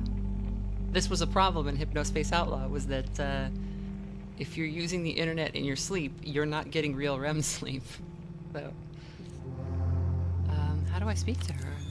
Septimus must know a safe way to get her out of this thing. Fuck her boyfriend, pull the plug, get her out. Yeah, I saw 2077. I don't want to do that. Try the console on the other side. Take another look at the tech. The machine blinks in coy invitation. Okay. The monitors buzz and flash.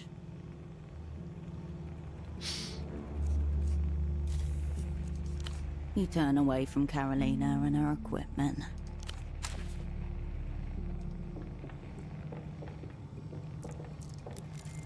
Strange noises coming from here. The culprit is a printer with a piece of paper stuck between its lips. You recognize the brand name, Sonatine. Like the fax machine in photo 24. Another misaligned paper tray. Align the paper tray. You tap the paper tray back into position. The printer resumes its progress, spilling out a long, slender list of numbers. Beautiful. The whole machine seems relieved. You return to the console. Look for a way to communicate with her. The function keys are all incomprehensible. Her boyfriend must know how it works. Push some buttons. The screen flashes with complaint. Nothing else happens. You back away from the console. My guess at this point is that her trauma's bad enough that she's done something drastic to try to fix it.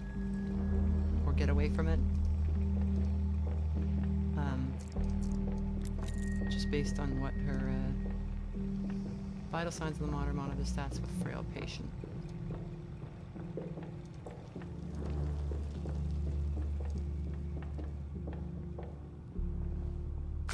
What now?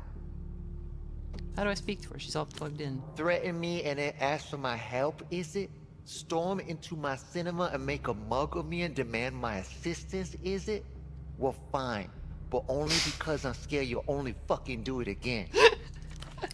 There's a button right on the console saying interface. Press it. Gotta go. Yeah.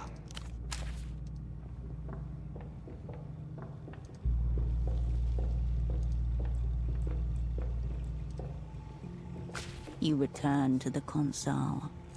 Okay, You front of back the console away. So we have the right visual here. Okay.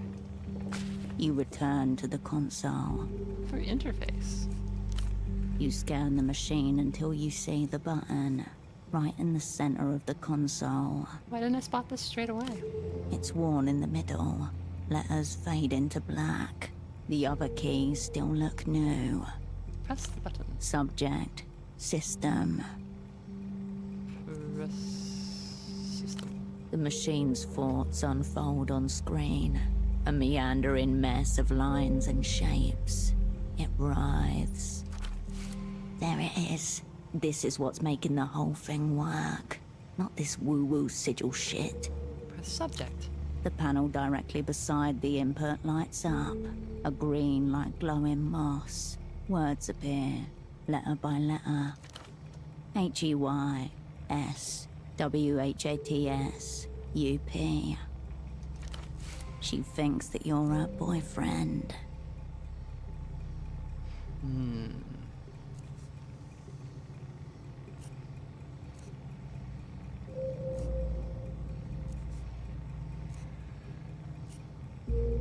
I think we're just gonna tell the truth here. It's Herschel. The screen flashes. A long pause. Karolina begins to stir in her reclining chair. What? She swallows, rubs her throat. Her eyes find yours and widen. Hirsch? Really? You? Really me. Oh. Ow. Hey. She blinks, falters, her head longs. When she looks back up to you, her eyes are a roadmap of blood vessels. You're back.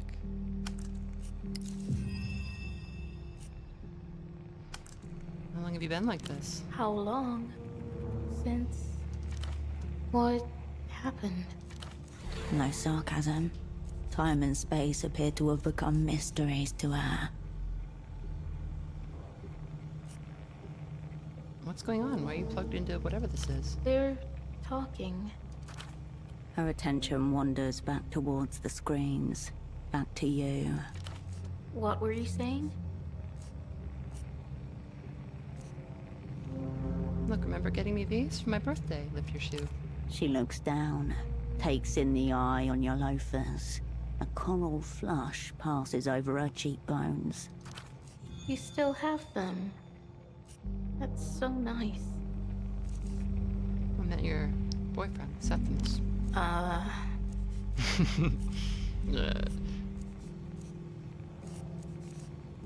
Do you remember the old crew? She makes a warbling noise, as if trying to Yeah. pronounce While also trying to stifle a scream. Yeah. This is bootlegging equipment. Is that what you're doing? Yeah. Built this myself. Lots of anti-bootlegging tech coming out of Ludes. Brand new all the time. Got to stay ahead of trends. She's a fucking queen. People want all this Lusian poison. L-pop. Bullshit. Least we can steal it. Okay? I've looked at your setup. Constant REM, no dreams. It'll kill you. No. Not killing. It's nice. Why did you bring me awake? You want something?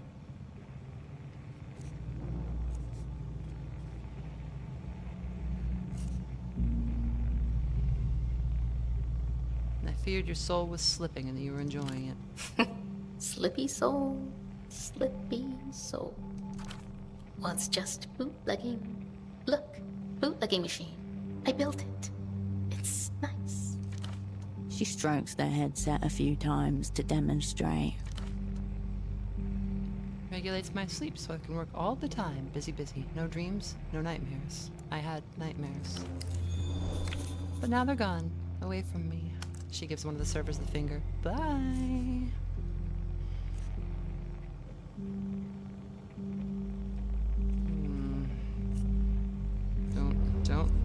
Don't mention the interrogation. Sounds very cool. Can you show me? She isn't listening. Her eyes roll toward a point in the middle of her face. Watch. Her lips move as if she's soundlessly repeating a conversation to herself. She looks at you. Oh, hey, Hirsch. What's up? She spends her whole life half-conscious in this chair. She needs real sleep. Kindred is unrecruitable in this condition. I went to see your old room. She does not respond. One of your figurines was missing. Little cosmonaut. Yes, I know. Dr. Hugo seemed well. Oh, good. Yeah, great. Yeah.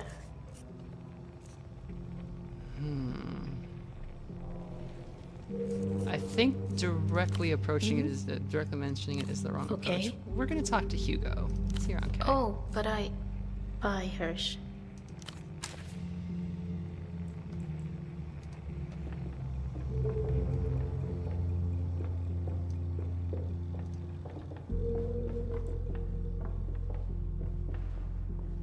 What? Karolina's in a really bad state. I fucking told you. See what the fuck you did to her. You have her hooked up to a machine in a half coma all day and you want to pin this on me? That's her machine. It was that or screaming fucking nightmares, even when she was awake. Sick horror movie shit.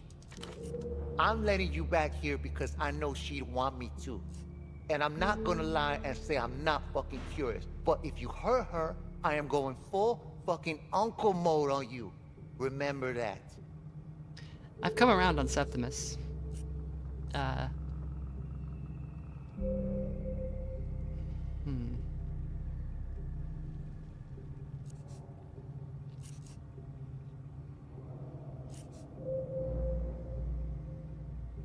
He, kind of sorry we hit him. Yeah, it's very sad. I'm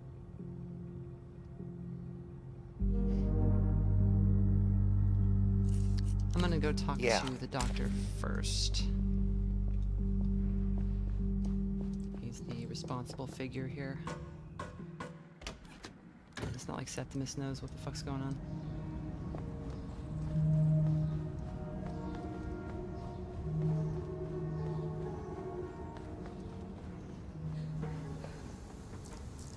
Cobblestones awash in early morning lights. Vespa hovers by the fogged mirror's doors, his cap tilted against the drizzle. Surprise backup. Good. Crime scene's here. What do we have? Failure to serve before 9. 6 more minutes. Then I say we go in and ask questions. As long as Schnapps is involved. If you insist. But I am here for work. Ugly pelota game last night. Couple stabbings. Work justifies presence. Any liquor is incidental. One of the regulars will talk. Why are you out and about? 6 hours in the back of a tuk-tuk, watching a bordello's comings and goings, cupping smokes to hide the glow. The boy working the door forced smiles through smeared lipstick. 12, you figured? Maybe younger. Long night as well. That seals it. I'm taking you in. For your own good. The doors open. You and Vespa walk in with shared purpose. I wonder if he's day drinking now.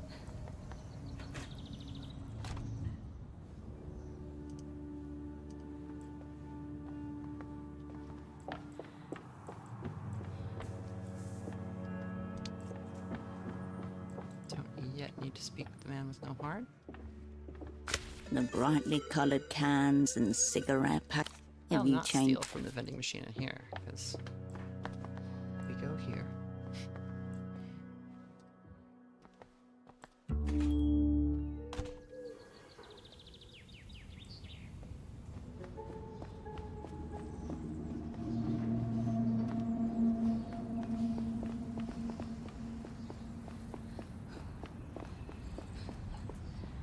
These ones. Effa red and black special editions are lined up behind the sheet of glass. So close, yet so distant. Statehood take on the so-called developed world. And possibly every Oh, right, because our we put money in there and it ate our money. I forgot about that. Yeah, let's get some statehood going. Actually, I think these gloves have better statehood. Yes, they do.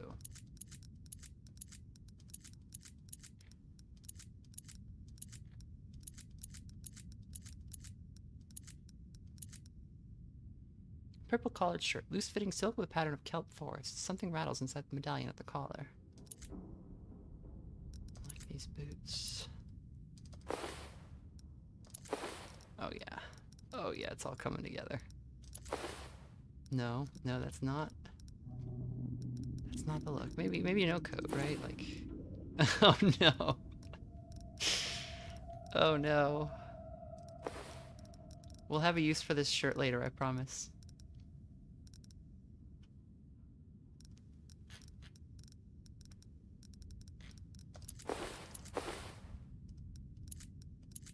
Okay, nothing's lowering our statehood, is it? I think a cup could raise it. Yes. Effa red and black special editions are lined up behind the sheet of glass. Take on the so-called developed world. Enduring the weight of its own contradictions has left the extortion apparatus vulnerable. Subjugate it. Somalugi Cascade! One-shot death kick the machine. The machine whines on impact, but you feel nothing. Your foot has become the ghost heel of economic regulation. The serpentine coil of metal jutters into life, then the coffee drops into the dispenser like a small dead animal. The past sends its regards. The coffee can feels like victory in your hand. Your business is done here. Alright. That is very silly. Where's,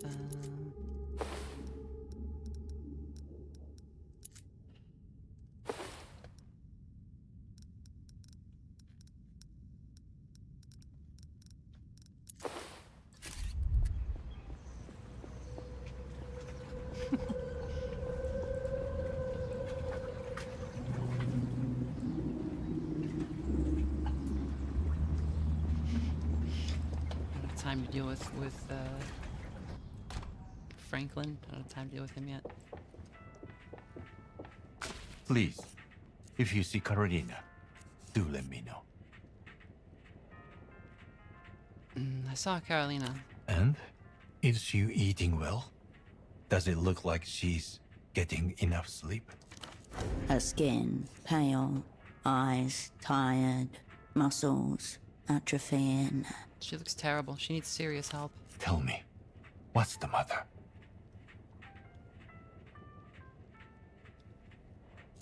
Powers that be have had their way with her. She's still just a girl. Really. At heart. She had no business getting mixed up in... The mirror world. Wait. If you see Karolina again, please tell her. She's always my daughter. I'll do that. Thank you. I appreciate it. He gives you a slight nod, indicating that you may leave. See you later. Until next time.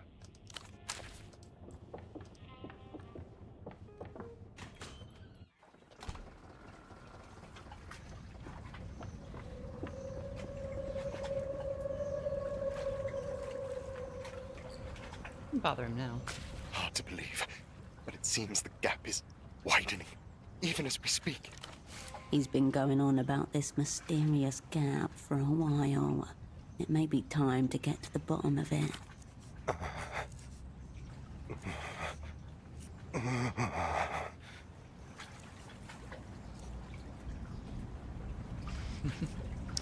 We need to talk about this mysterious gap. There's nothing to talk about.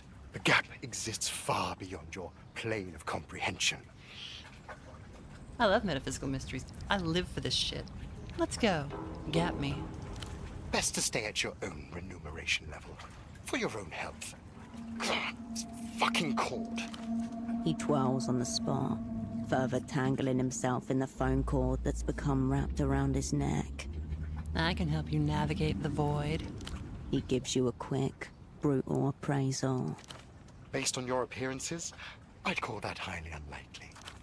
Such an insult to the people's drip cannot go unanswered. The people's drip. You wouldn't believe these locals. The woman from the discount bin thinks she can comprehend the gap. Must be a way to make Frederick take you more seriously. I can think Maybe of one. time to make a visit to the party alley, Taylor. He turns his back to you, definitively. Engaging with the flesh is pointless. This problem demands a more elegant techno solution. If I could tap his phone line. Then you'll be able to hear about this whole sordid affair with this mysterious gap. But how? A task this delicate requires the services of a trained circuit surgeon. This task screams Radiant. If you can locate your former asset, you'll surely make short work of this task. Gang up on him. Alright. That's enough for now. Warily, the young man watches you go over his shoulder.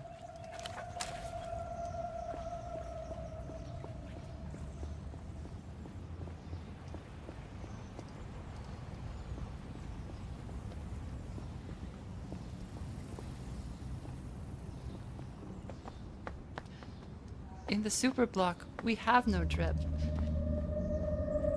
Each citizen is allowed only one outfit per week.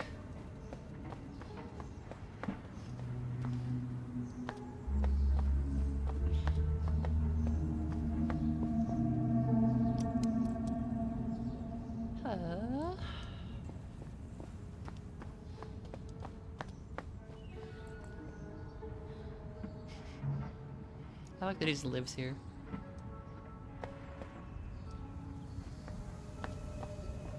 Let's go drop off that apology card. May as well while we're up here. Gonza's is only open at night, right? The clinic smells. You turn back toward.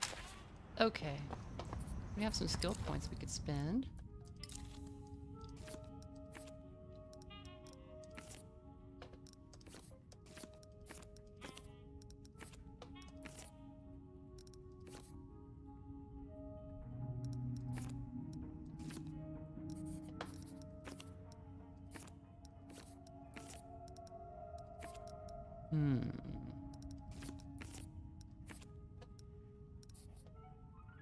Little cold read.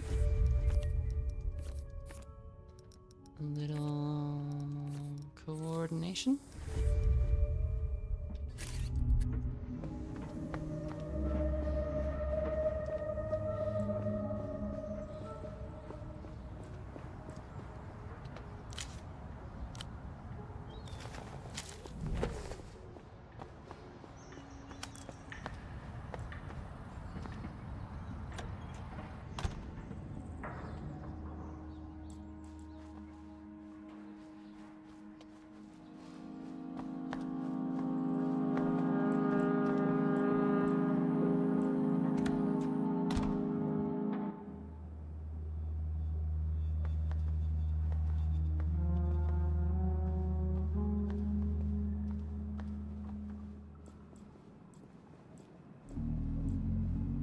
back again.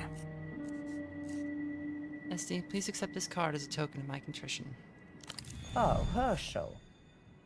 This is an unexpected and thoughtful gesture, if a little late. And while it doesn't make everything okay, it certainly helps. Thank you, Herschel. One good deed against the tally of ill is still one good deed. And on such lovely, high-quality paper, too. Oh, wow. Plus 10 beautiful apology. Force her to set up this deal. Wow, okay. I want to talk about the crew. What did you call us? Your whole sick crew?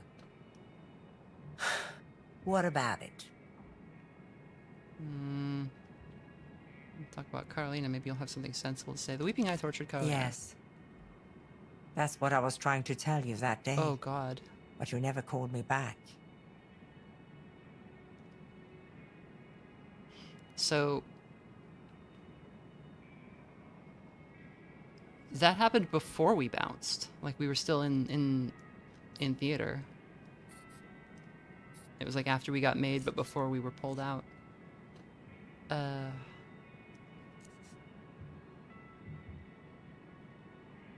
don't want to put the blame on her. She's not well. She nods, looks down. She doesn't know what to say.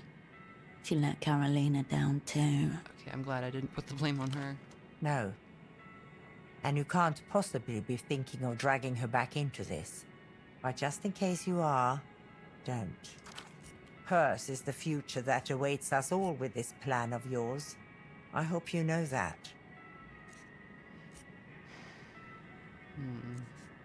Tempo's gone. She shakes her head, slowly.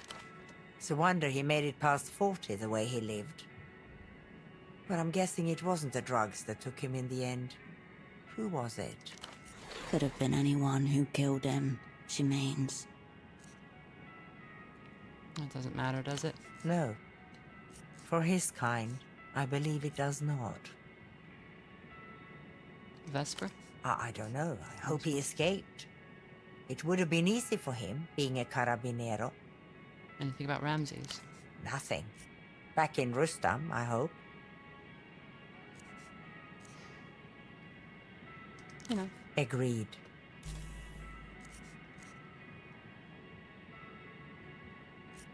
I wanted to ask about your new position with Emter. I bet you do.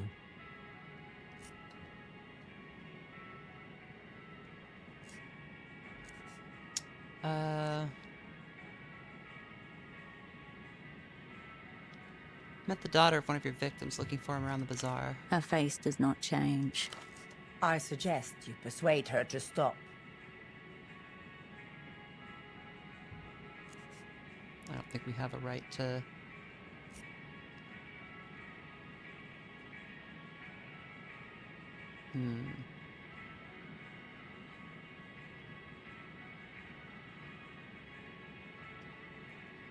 Jam says, was a new debuff now in the skill check? Are you talking about the persuade her? That was because we gave her a nice card.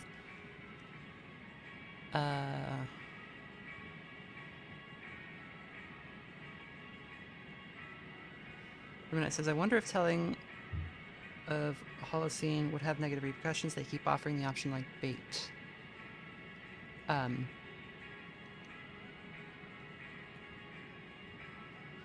Yeah.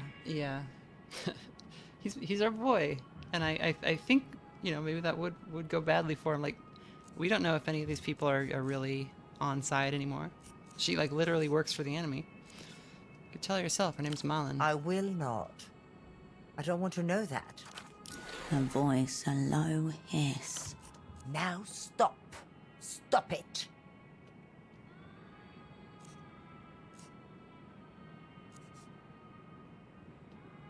What about Frederick, the junior negotiator? I do not think of Frederick, the junior negotiator. She purses her lips in distaste. There is a slime to him, a certain sheen. It's nothing to do with my department anyway. I met Oscar Matamoto. No. Poor man, he was doing so well. It's the pressures of the job. He's obsessed with someone called Lolita Calista. Know her? The ambassador's wife. He has such a fragile heart. She should feel lucky to be loved by a man like that. He'll come back to himself eventually. I believe in him. Enough about that. Yes.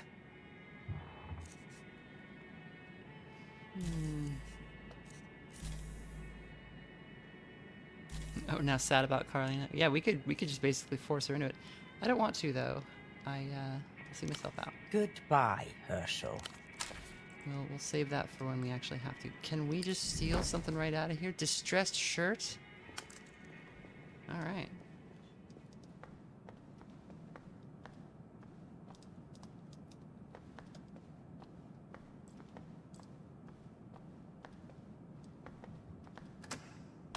I don't want to bring Karolina into the thing. I just want to help her at this point. You return to the... You step away. Okay.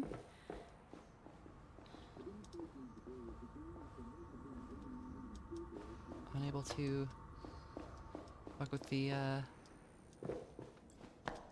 sub interrogatrix, or the sub editor, cum interrogatrix.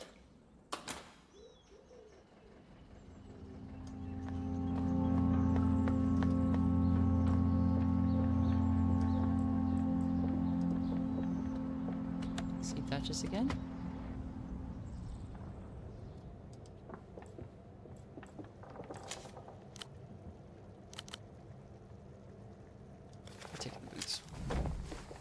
Hi, Herschel.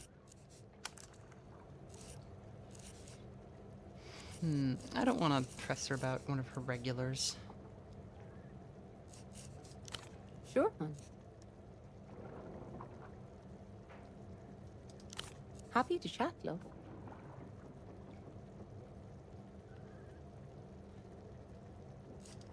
Yeah? Your sister, she lives here full time? No, if you can believe it. Oh. She rents the whole apartment and only uses it when she's in town. She's got a big job abroad. I guess it's normal for her.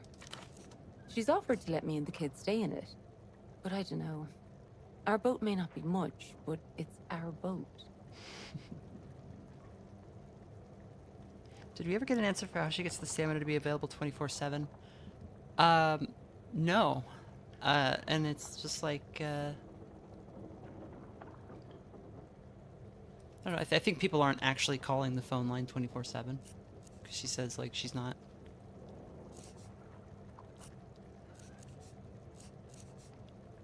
Now, what does she do? Something to do with the magazine? Writing? We don't talk about work, really. She thinks I work in customer support. You don't think that Shadow Mother book also describes her a bit? What? No. It's about our mother. That's the whole point. She looks away too quickly. She wishes she could play it off, but it rings a bit too true. Let's talk about something else, hon. Sure. I'm listening.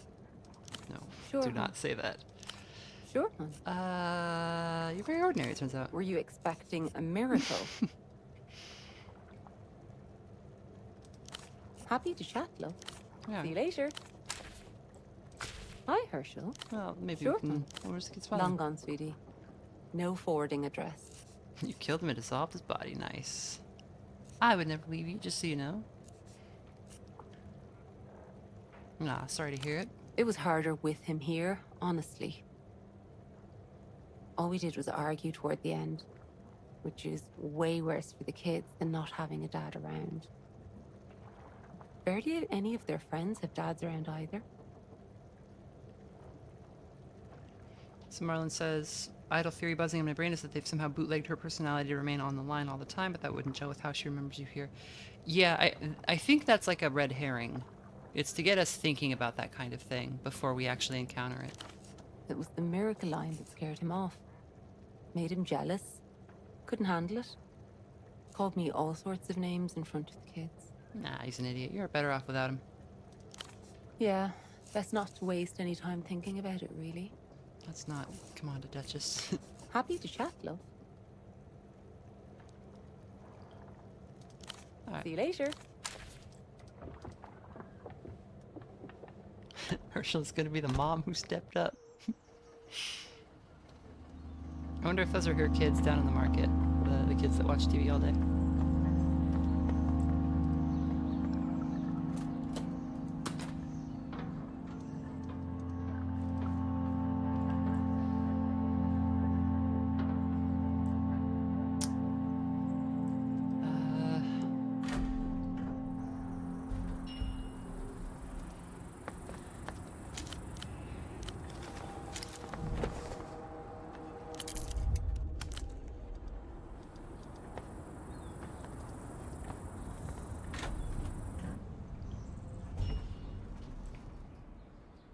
I don't know if there was more.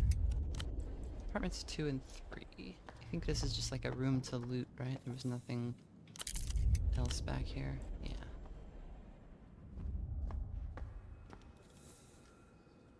Guess we can go back and see Karolina.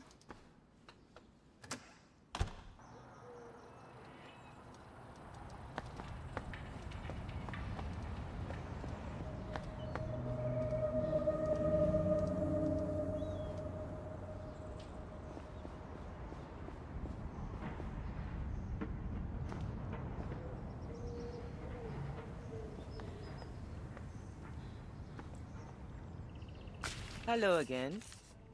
Do you know a book titled Blood Type Hecatomb? I'm looking for a copy. Yes, actually. A title like that tends to linger in the memory, which is probably the only positive comment I can give the whole book. Bunny Supreme says, how's the game so far? If it's okay to ask, I am enthralled. Not surprising. Holocene's worldview isn't shared by many, if anyone, except the author of that particular book. I saw it among the collection in the Honor bookstore a little while ago, but it may have been taken since then. What was your problem with it? Well, I didn't finish it, which is always a sign. I aspire to finish every book I pick up.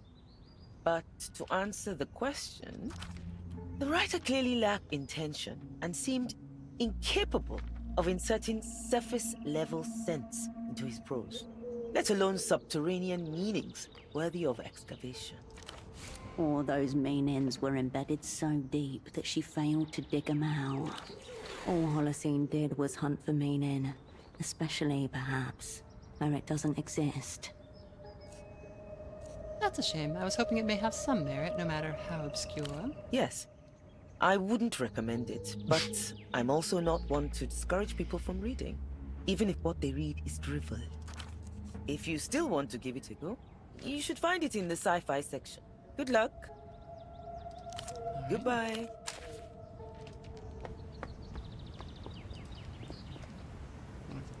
Hey, Stardust. You just keep blowing back. No. Sure. Okay. We could stop by and talk to Yana. I've been meaning to do that. She's right here.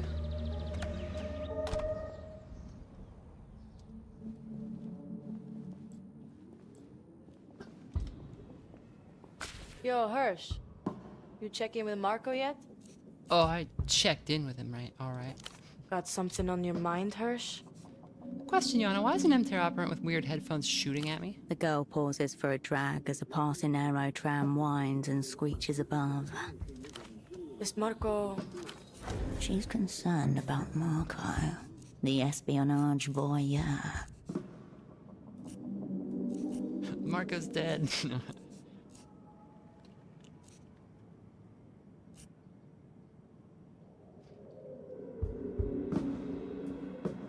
Operant Scarf acquitted himself Okay, well. that's good, thanks. A nod. Uncharacteristic gratitude. But that headphone guy is an operant. Dangerous. He shot me. He actually shot you. Hardcore, Hirsch. Very cool.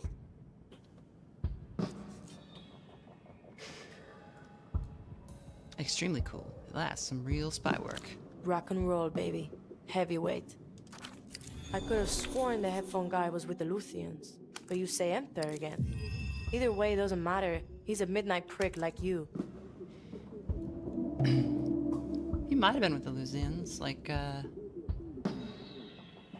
Our only hint that he was Emthair was that he was shooting at us while we were messing with an Emthair drop box, but it had the disc in it. You thought he was weeping eye back to finish the job?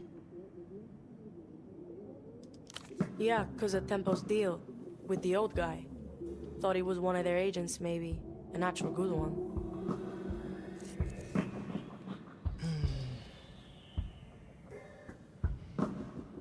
Enough posturing. I think this headphone guy took out my double. Fuck. So he's the real thing. No more playground shit. But this makes zero sense. Why would the M-Cons be so interested in our deal?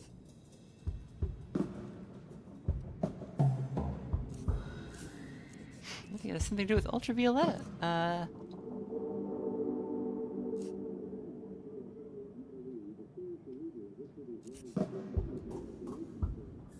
Has to be the imprinting device or something to do with it. Interesting theory, Hirsch.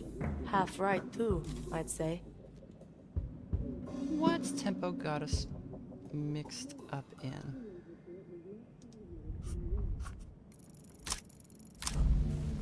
Ugh. The mists evaporate as if in fast forward.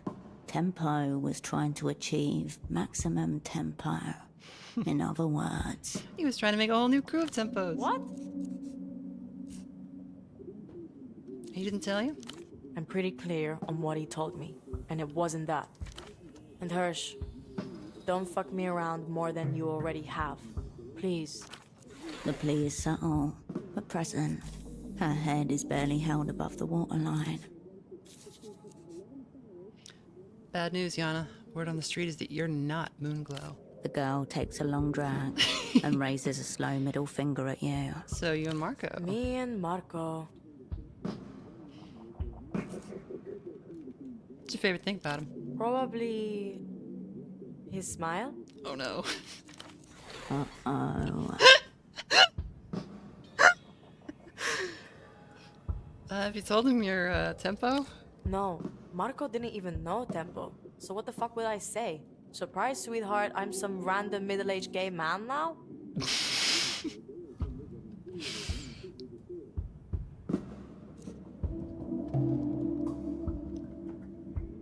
Might be a good start, see how it goes down. If he freaks out, I can play it off as a joke.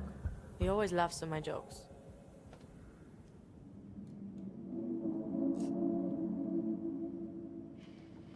So how are things between you two? Fine, but also not great. I barely had time to see him.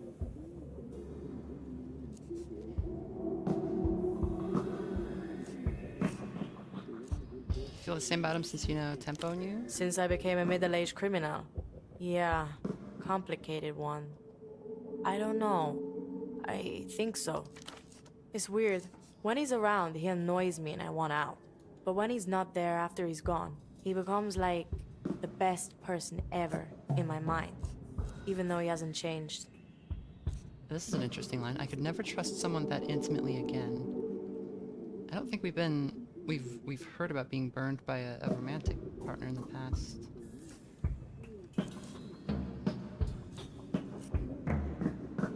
Once this is all over, you should make it up to him. Maybe. We'll see.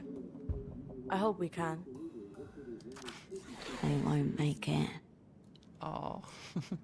It's all on that. Moving on.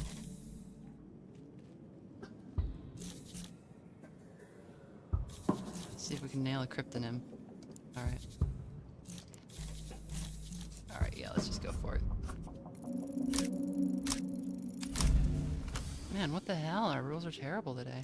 Names are easy. Just go with your first idea. First ideas always win out. I've solved your cryptonym conundrum. You will be Youngblood. Obvious. Lame. No. No problem, I'll think of something better. Sounds good. Get thinking. Later, Hirsch.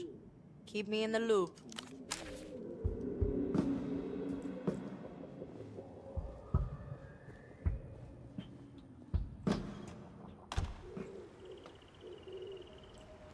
Alright, let's go back to the sad room.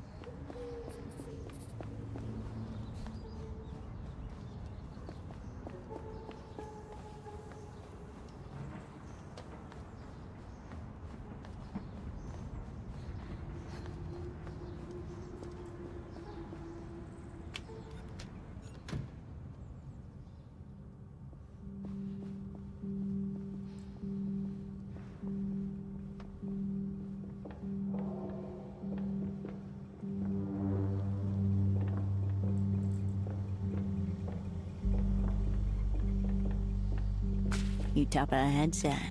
Hey, Hirsch. You don't have to live like this, Kay. Your dad is still there for you. She rubs her forearms, shakes her head.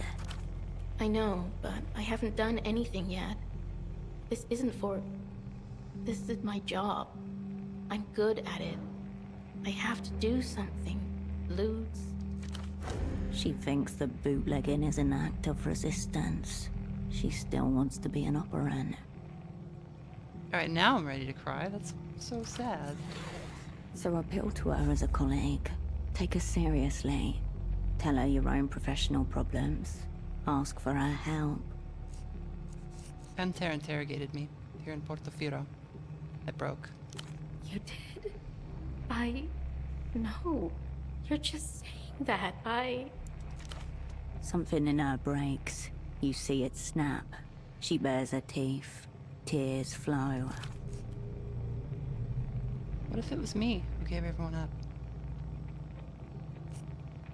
You need help, Kay. I'm here for you. Oh, Hirsch. All right. Poor thing. You can save her from this. Bring her back. Yes. Refurbish the tool so it may be used again.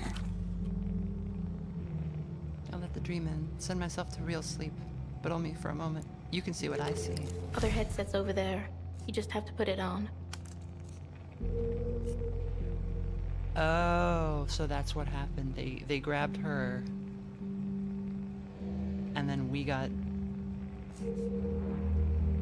Like, they grabbed her before the crew was made. So she's been afraid that she was the one who brought everything to an end. Is there some way I could just watch a recording so you'd have to, you know? No. I broke the recording equipment in there. On purpose. I didn't want to think about them just in there. Near me. Has to be live. How's it work? I'll make the machine put me to sleep for a few minutes. You wear the headset. You see what I dream. Alright, let's see what you told me. You fix the headset over your head. A foam interior settles itself around your skull. Applies metal plates to either side of your forehead. Connecting your mind's eye to hers. You hear birdsong, footsteps, a man's voice. You see a cosmonaut suit, posed and fused to a base. The missing figurine from her room. The images collapse, fall on top of each other. Karolina's voice screaming, as if it were coming from your own mouth. Then nothing. An incomplete record. Fuck. Hey, are you alright? No. She's shaking, tears streaming down her face. I'm so sorry. I didn't stop it on purpose. I think that's all there is. I saw space figurines like that one in your room. One was missing. Yeah. I had it with me when they picked me up. It seemed really important. It was? Oh, I messed up. I did what you taught me. I did what you told me to do. Unclear. Insufficient search terms. Oh, fucking hell. What did we tell her? What did I tell you to do? The advanced cognitive maneuver, where you displace yourself into an object to withstand interrogation. Remember? But we made that up. The one you claim to have done yourself. The one you lied about. You taught it to me. I think it kept me alive. All my memories are in the figurine. Again, the Opera has no record of any operant successfully performing this maneuver, let alone Cascade. Maybe Kindred's the first. An asset succeeding where experienced operants have failed. The script is riddled with errors far stranger than that. I'll find that cosmonaut. It should help us bring your memories back. Septimus already tried. It's gone, she sniffles. He already checked the old pet shop because of the bird song, remember? I don't know where else it could be. So that's where they took her, yeah. Maybe Septimus missed something. Check the pet shop again. Sure. So you've tried to recover the full dream before? Not really. I don't know. I used to think it might help, but then I built the machine. I don't know. Alright, Kay, I'm gonna go find your cosmonaut. I'll be here.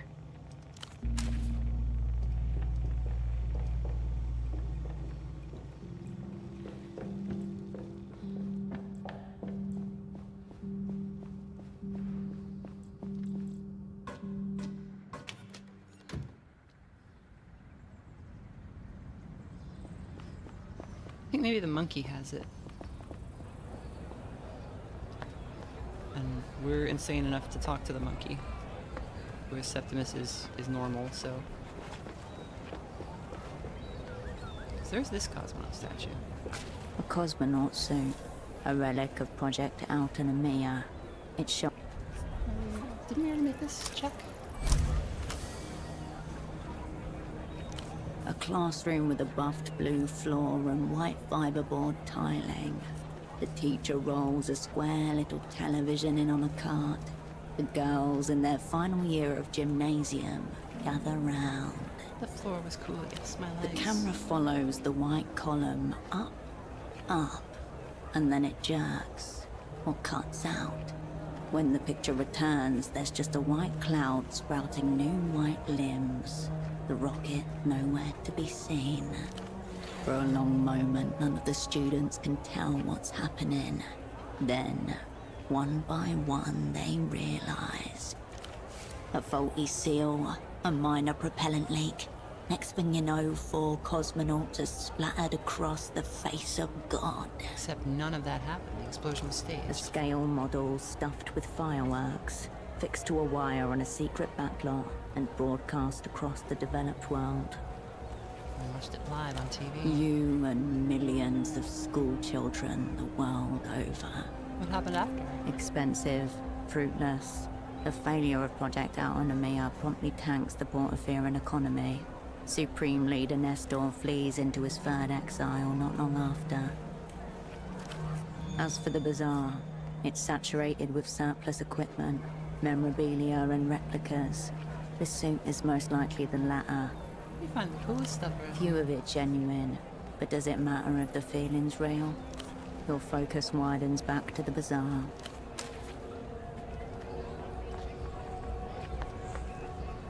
Okay, let's go check with the monkey. Oh, wait. A low, tilting shelf marked in heavy block letters. Despised subgenres. So we we found this album on day 1, and we didn't have enough money. Now we have enough money. I won't be held responsible for what happens with this disc. You turn your attention away from the shelf. So this is like a black metal album. That's what it sounded like.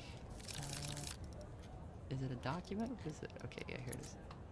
A shard of Portafero's filthiest gutter-birth tunes, worshipped by your old asset Ramses. Clutching this disc flips a murder switch in your spine, readying the meat for a coming massacre. Alright.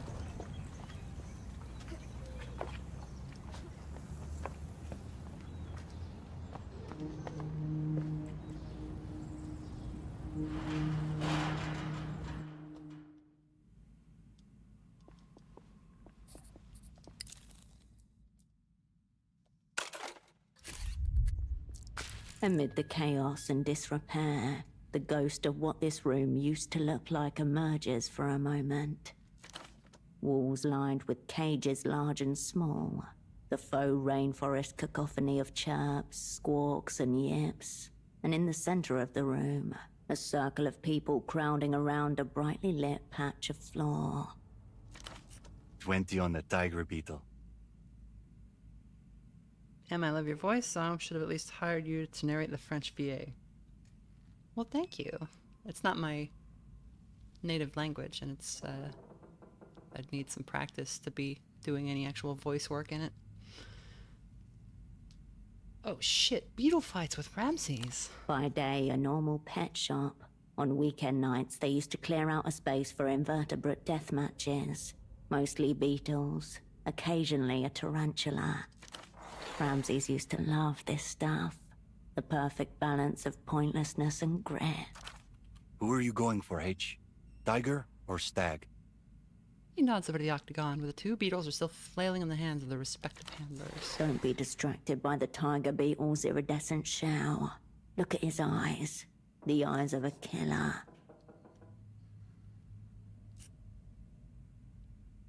I'll join you on Tiger Ram. Let's fucking go. The competitors are released. Suddenly, Ramses leans in and exhales. A pressurized column of smoke strikes the floor and expands, enveloping the insects in heavy grey-brown billows. Won't that calm them down? Would taking a bath in hallucinogens used by advanced creatures 100 times your weight calm you down? Fucking check it out. It's like a brush fire. You can almost smell the animal panic as the jungle goes up in flames. For a moment, stillness. Suddenly you hear an awful chainsaw buzzing. The two beetles begin to whir like enraged wind-up toys. Go, my scarab. Here we fucking go. Tear him apart. Your words ring out in the empty space. The room is back to its current state of disrepair, still vaguely smelling of animal fur. The memory is gone, and so is Ramses.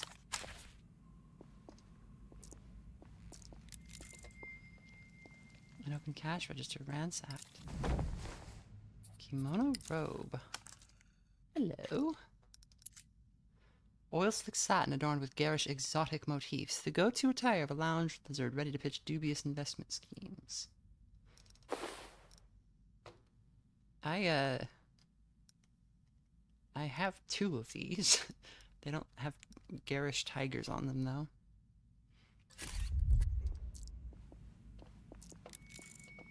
Survive your acquaintance, a series on exotic animal care. Detached plugs, powerless.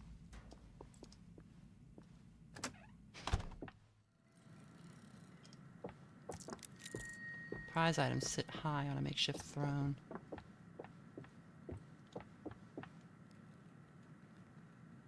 It's like a design carved into the floor, like a... It's not just random.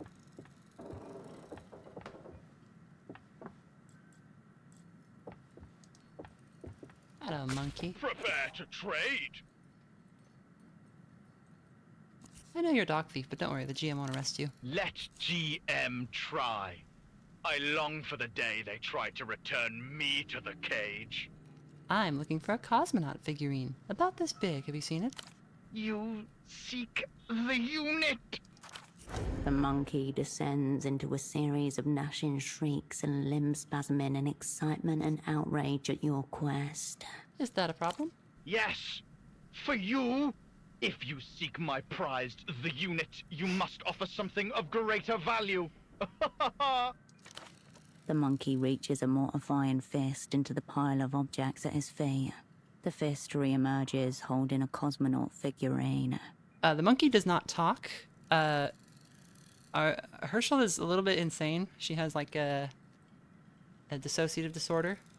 Suffers from delusions and occasional bouts of just full-on psychosis. She's imagining that the monkey is talking, basically, or hallucinating that it's talking. Behold the unit. What have you for my best treasure to trade? And so we have turned this scenario into a shop, even though what is happening is that a monkey that used to be sold in this pet store and has since broken out is now stealing random things and bringing them in here, and we are able to coax it to trade with us, I guess. So don't try to appeal to him because he's ruthless. How about 5 soul? Your soul is worth nothing here. But there's always negotiation. That's what I was taught. You were taught by fools. The little man boasts an economic order based on pure want, greed and corruption away. What does he see in the figurine?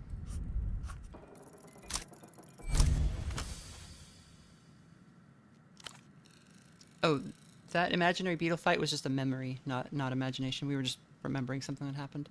You gaze into his eyes, seeking a glimmer of soft simian soul. He watches you back, and as his pupils dilate into round curiosity, you see it, the swallowing blackness of the cage. Ah. Ah. Ooh. Ooh. What is it? What are you looking for? There, he sees the glimmer of the helmet, reaches for it.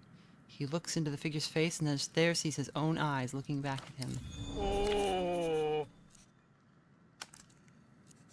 You're lonely, aren't you? Trade.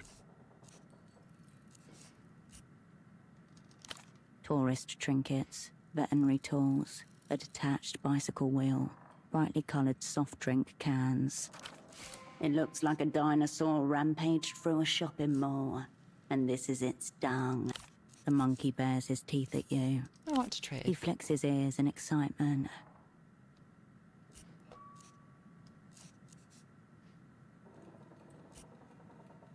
Chest harness is You made are for me.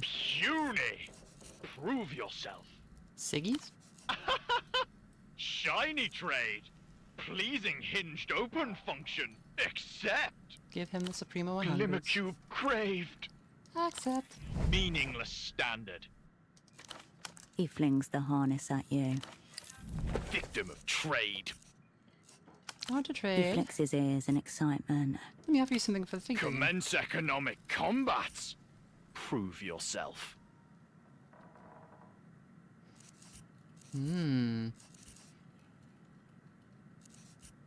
With this, you can look majestic. Offer the shaggy hair and beard piece. Hair on hair? Ridiculous. Nonsense abhorred.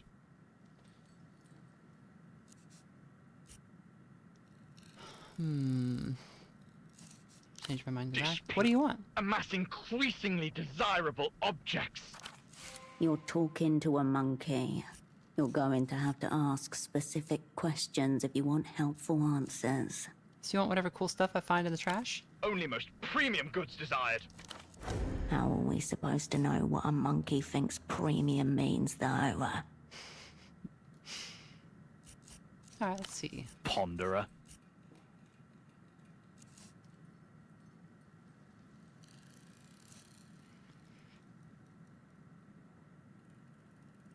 The figurine has like a reflective, like the face mask is reflective, and he can see himself when he looks at it. So Commence economic combat. Prove yourself. How about a nice raincoat? There is no rain in the realm. He glances at the ceiling, eyebrows twitching. No rain! Is this what you desire? Present your wolf cup. Pathetic. Already have one. But that's a different one. You're supposed to collect them. Ridiculous notion discarded. This looks about your size? Fertile color. Pleasing hue. I've changed my mind. I need this in my wardrobe. Backward thinker. Mind undoer. Ooh, look, a big wheel. Insufficient trade. Incomplete object disdained. So we can give up the mini skirt. I kind of want the mini skirt though. Displeasure upon you. Go back. Disappointment. Are you squatting? I'm on a roll of eviction. This is not a squat. This is a lounge. He goes very still briefly, while you admire his pose. Monarchly.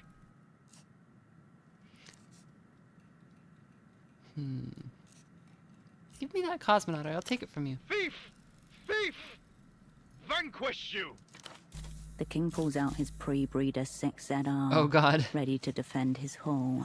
I'm not dueling a monkey with a fuck wand. You are. He flicks his ears. What does he want for it? Market is battleground. More ciggies? Variation in packaging proposed. How about these special cigarettes? Snake! Snake! You're afraid of snakes? The king hesitates, his tail thrashing a furious metronome. Fear nothing. Nothing. Trade your evil ciggies. Here you go. He takes the pack gingerly between his atrocious thumb and forefinger, then flings it away onto his pile. See? No fear. We've taken He his lobs weapon. the plastic tube in your direction, narrowly missing your face. Oh my god, it's not even a... Oh Christ, okay. That's funny. I thought it was the other kind. What to trade? He flicks his ears in excitement. Disappointment!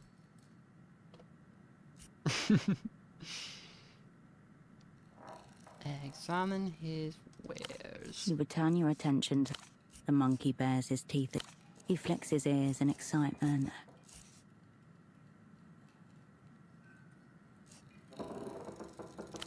Commence economic combat. Oh, so in Prove buying it, yourself. we have lost our ability to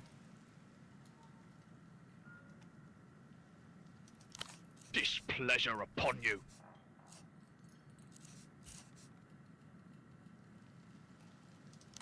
Disappointment. I don't know what we're gonna use. I don't know what we could possibly use that for. It didn't seem to have a like a use action. You return your attention to the monkey bear. He flicks his ears in excitement. Newspaper hat? Ah ha ha! Flimsy item desired. I don't think we need a newspaper hat. Displeasure upon you. Disappointment. See you later. Farewell. Oops. High-end, latest generation consumer tech, probably employing the same batteries as the device Yana gave you. You know what that means. Oh, that's why we... Okay, so we need 3 of those batteries to power the mind transfer thing.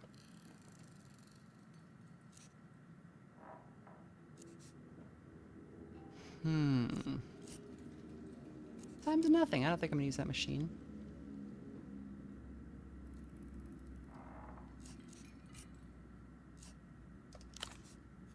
If you choose to, the option's there.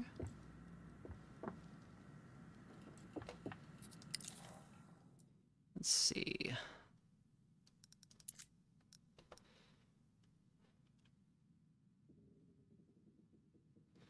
Well, I guess we could part with the skirt. You have returned for trade. He flicks his ears in excitement. Commence economic. Fertile color. Yeah, crazy fertile. Mad fecund. Ruttings abound.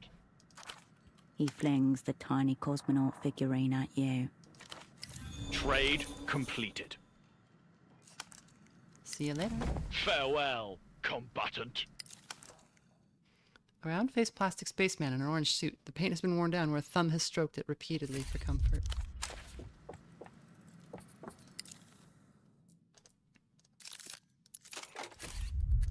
All right.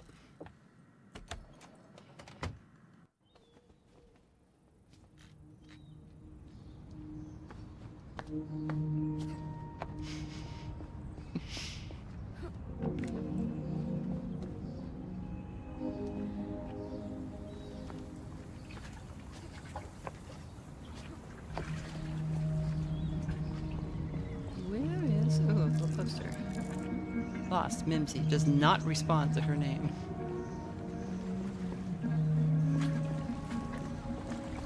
Did you know that Grub comes when I call her? She like runs over. It's very cute.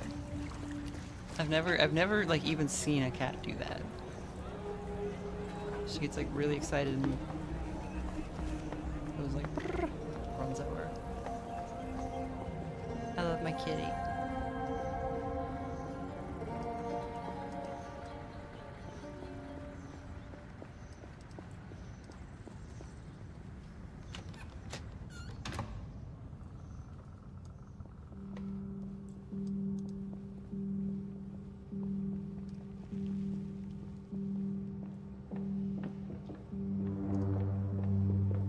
This music reminds me of when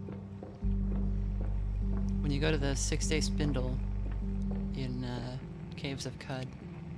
Or is it the spindle? When you're like in the church, like in the big cathedral.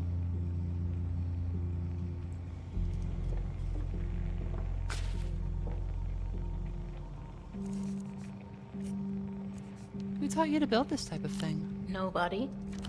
This is all mine. Lot of trial and error, but I got it.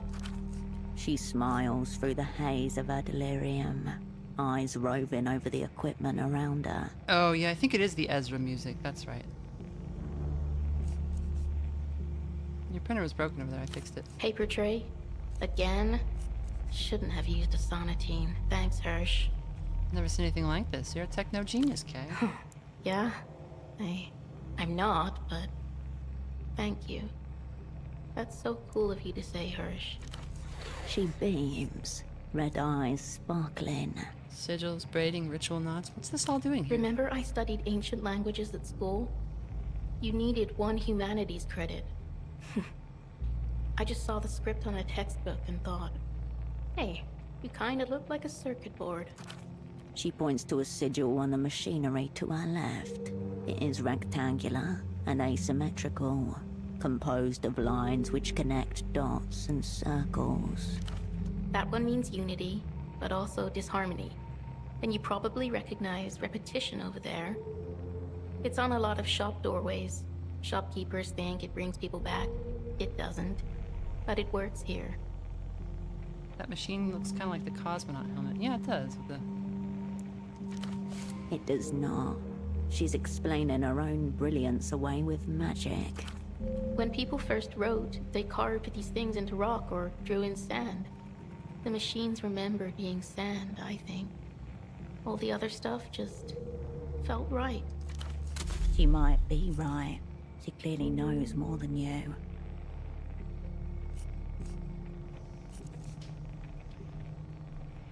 Those runes aren't doing this. You are. Well, yeah. I drew them. This is all mine.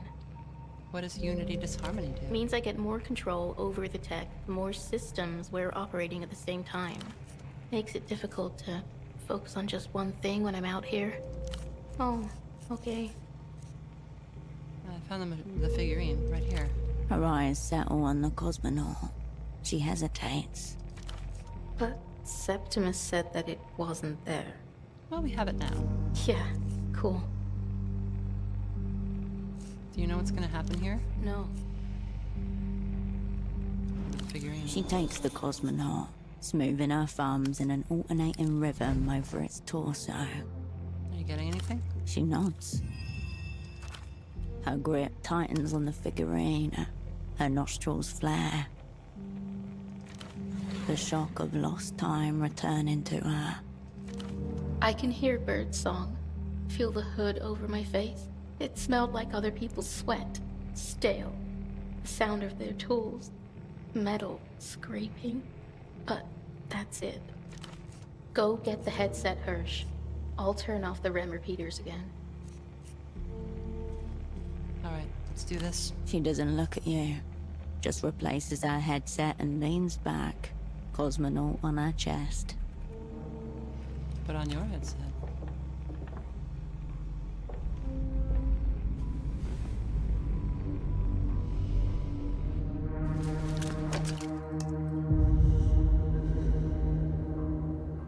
Light refracts within your cornea. You are someone else, somewhere else. Look around you. A man and a woman look down at you and at each other. Intimacy and pleasure in their gaze when it connects. There are cages strewn over the floor. A casual intimacy to the interrogator's posture, slouched towards each other. Their partners. Stand up. You cannot. Rope bites into your skin. The fibers damp with weeping flesh. Each movement sends a bolt of electric agony through your arms. What's happening? She's confused. I told you not to hit her in the head. Yeah. He'll do it again. We just need a name, dear. Your opera handler. Who got you into this whole mess? I don't work at an opera. I'm a student. I'll try again. Brace yourself.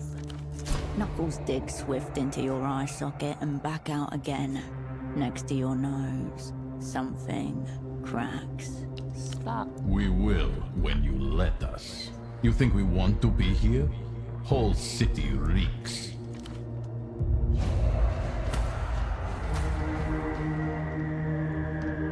The room scrambles, fades, returns. You can feel something in your ears now. The woman caresses a device in her palm, and the crease of latex against plastic, amplified in your skull. What did they promise you? Money? Did they tell you they'd make you a big-time communist operant? It doesn't have to be this hard.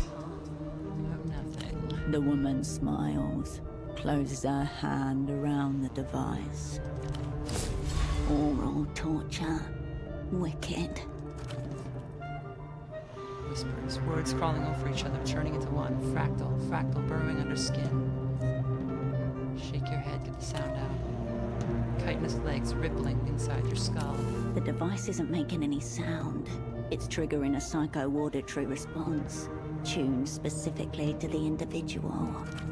Don't pass out. Shit. Oh, there you are.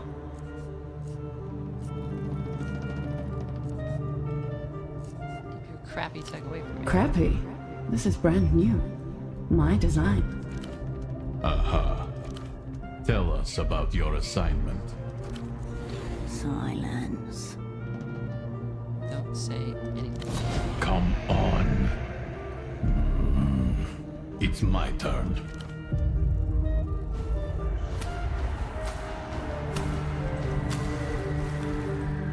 A white flash, cold, static. The room buzzes, fades, clarifies. Cosmonaut, where is it? You catch a glimpse of orange in the back of the room. Breathe easily. I smell death. Her wounds are beginning to decay. Disgusting. She's shivering. The sepsis will kill her before we get anything. Whisper into each other in low, urgent tones. They're beginning to panic. Say nothing. Look at yourself. He grabs your hair, forces your gaze downward. You see your bare chest, rotten and oozing. He massages pus into your open wounds with his knife. Stop. Doesn't it look good? Try it. Still gripping your hair, he slams your head back. You open your mouth to gasp and he plunges his knife between your lips. You taste the rancid, wet crumbs of your flesh on its blade. Bitter. Swallow for me.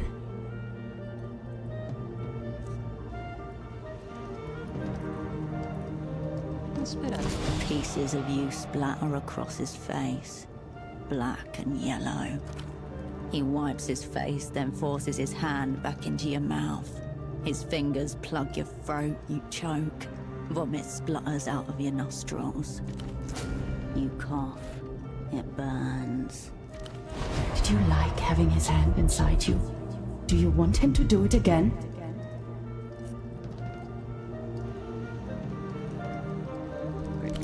Maybe we should bring Dr. Hugo here to visit you.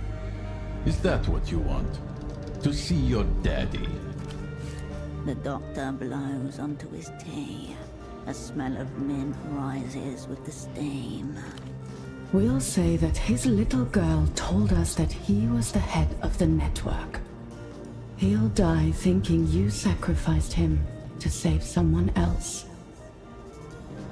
Kick, thrash. Make it stop. There was a Carabinero named Vespar. There was a Ramses, Tempo del Sur. Who was in charge? There must be an operant in there. Come on, don't tell him. Lie. I don't know, I never met them. I just got messages from the others. It feels like drowning, like clawing your way through dark water, like you don't know which way is up. Remove the headset.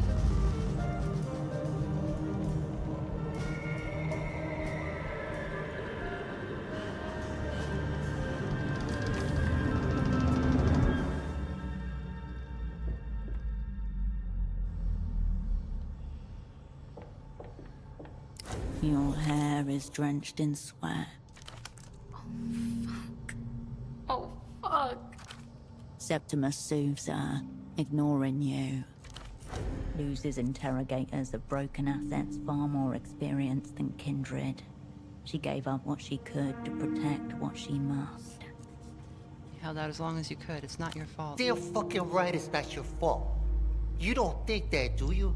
Listen to the demonic hag, Karoshka. She's right.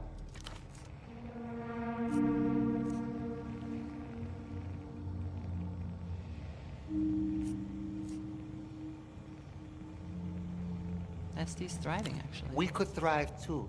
We could thrive the shit out of it. I don't deserve to thrive. You deserve to thrive up a storm. We could move to the sunset, a penthouse. I could call in some favors with the Azola, get us set up with a dope view of Kisa.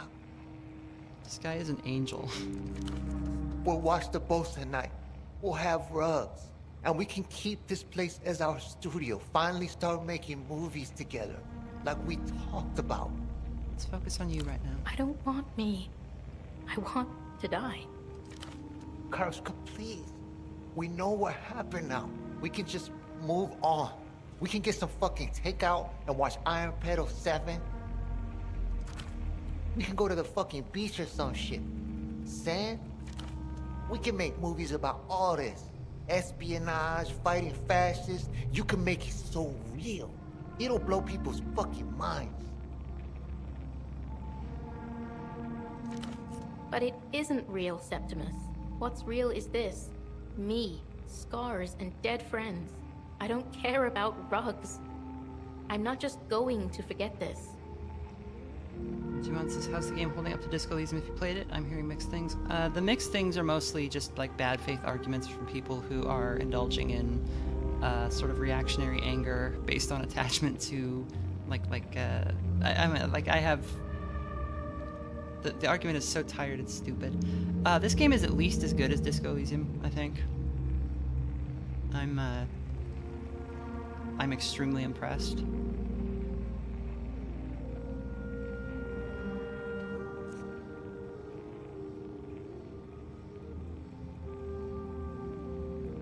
Say nothing. See? Even she knows not to say anything. She knows you're better off out of it. She didn't say that. Karolina sits up, looks at you. Hirsch, why are you here? Why did you come back?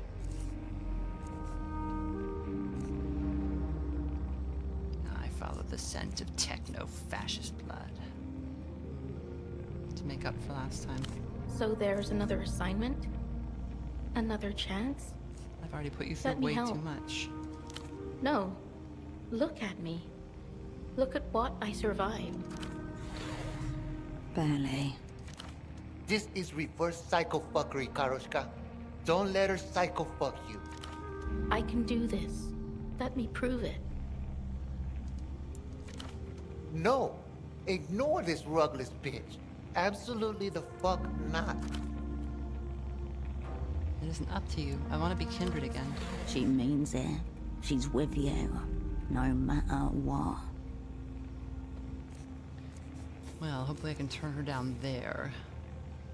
Get some sleep, then meet me at the fog mirror. I'm assembling the crew there. She smiles up at you, grateful and forlorn. Karoshka, please.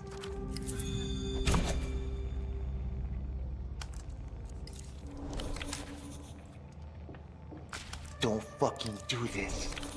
Karolina's chest rises and falls, her blue, paper-thin eyelids twitching. Her first real sleep in months, maybe years. Your voices won't wake her. This is between you and Kay. It's none of my business. No, it's not your business. It's your fault. Karolina stirs, rolls over, buries her face against the side of his thigh. His fingers go to her hair, reflexive, blunt nails scratching gently against her scalp. Talk her out of this. She'll listen to you.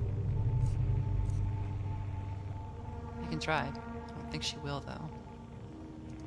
She'll die. You know that, right? His eyes follow you as you turn to leave. Please. I am so sorry for hitting Septimus. I didn't quite realize what he was protecting. That is so sad.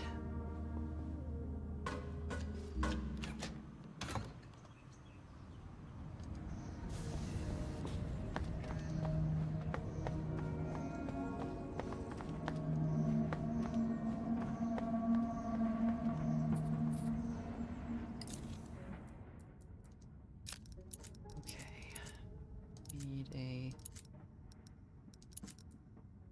500 cigarettes after all that.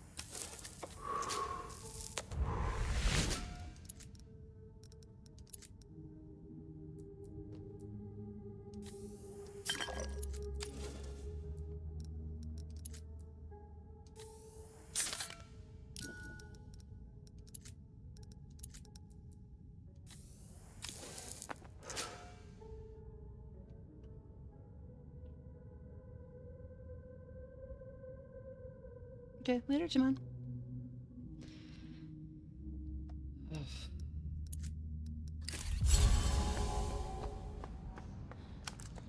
I got her that figurine because I wanted her to, you know, be able to put herself back together, but,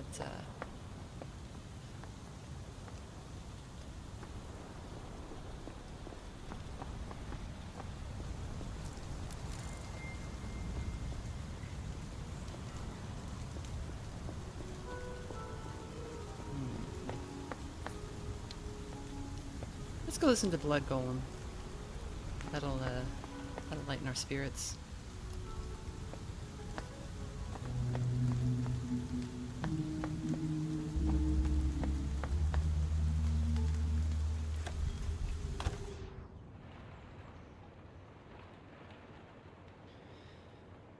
Yeah, I mean, well, like, the thing about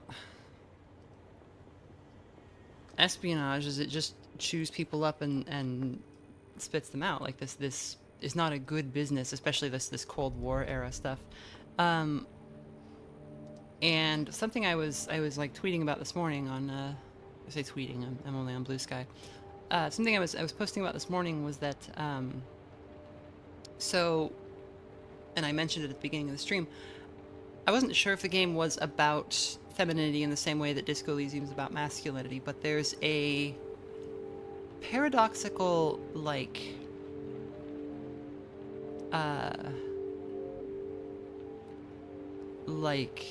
desirability and objectification. Objectification is not objectification. Objectification means like the denigration or the lowering or the deeming something worthless and you know, just so there's this thing that happens with women where they are simultaneously prized and desired, but at the same time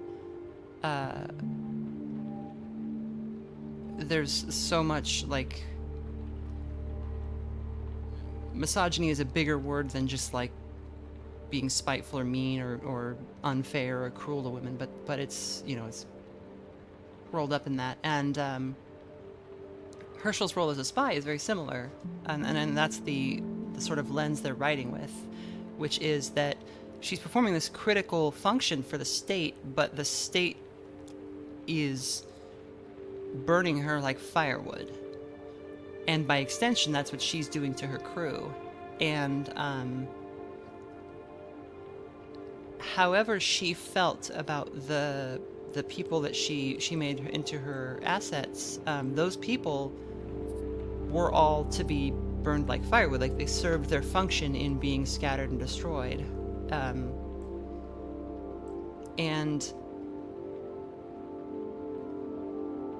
I don't think Herschel was really aware of that. I'm not sure she realized the seriousness of the game she was playing. You know, she was in her 20s. That's pretty young. And, you know, Karolina certainly didn't. And so if we look at like Duchess, where she was, you know, all the guys at the table are like talking about her like she's this like goddess, and then we find out that Pigeon is like making threats to her and stalking her and stuff, and it's like, how can you hold those two beliefs in your mind at the same time? But they just do. Like, that's just what people do. And it's not just guys like Pigeon, it's just everybody. It's just what patriarchy does. And so, you know, we can look at like Ultravioletta, where like she's on one level this like avatar of like Lusian soft power. Like she's this amazing figure. She's like objectively, you know, a lot of people think she's like I don't want to say objectively, but like she's a famous musician that people love her. But at the same time, you hear people saying like these really spiteful and nasty things about her, like you used to hear people at the schoolyard say about like Britney Spears or Taylor Swift or whatever. Yeah, Karolina was 16 when she was recruited, and there's an element.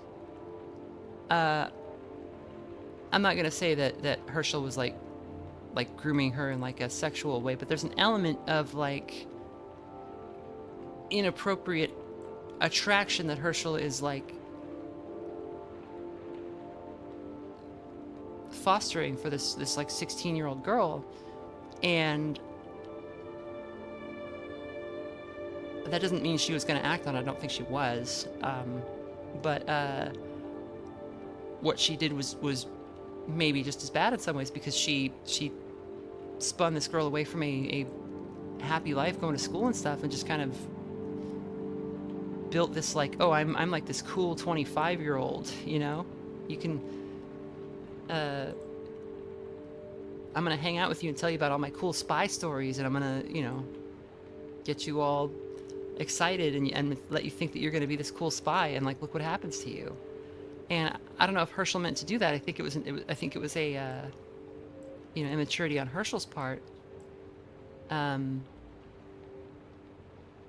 because 25, although it's much older than 16, is still not very old. I was not very mature when I was 25.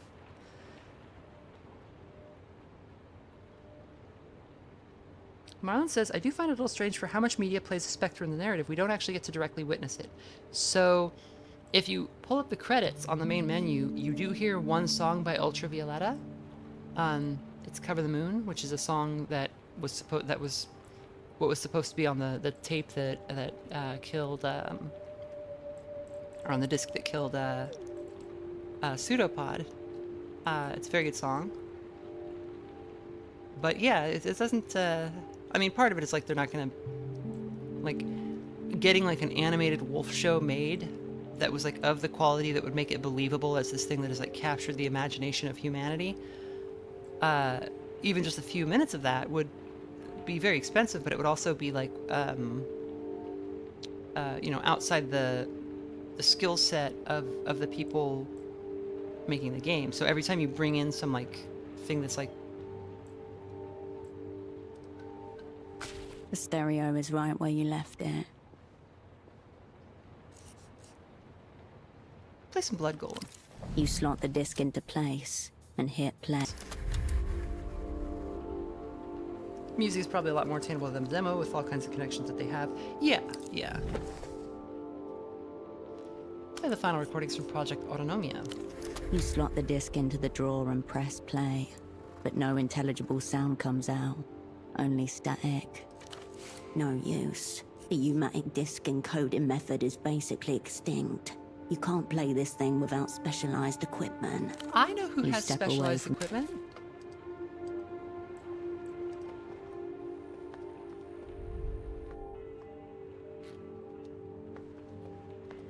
I wonder if she has anything to say about the music. Oh, Prince. No. I'll be here if you require.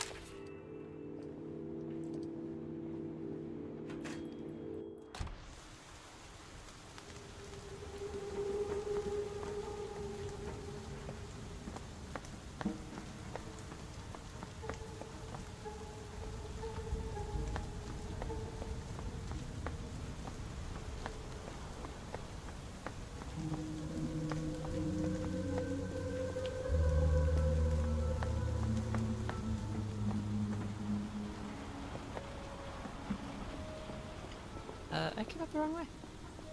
Oh no. We're going down here.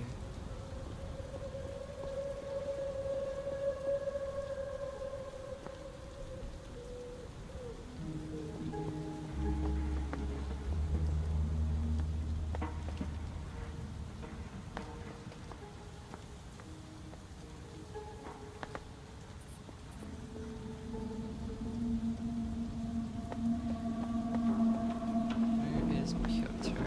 He's down this way.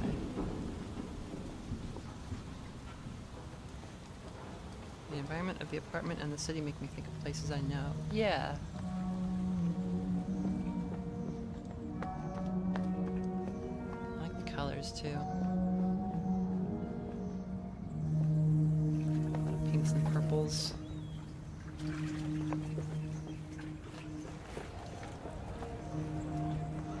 Welcome back, my good replay. Oh, that's a Piotr in that picture. You wouldn't happen to know where to get a gun, do you? Petra, I'm concerned for your mental health. Why would I be concerned for his mental health? He seems fine. The vendor stares blankly at you. I'm worried you might kill yourself. It's my life. What can I say? A single-use existence, erasing himself cell by cell. As long as you're fulfilled. It has its moments. No shortage of squalid replayers in search of new cud to chew. Committing to an ideal is the fulfilling part. Worst would be not having one at all. As this manically depressed reactionary tried communism. You should get involved in the Superblock 70-hour work week. Optimum balance. Very little downside.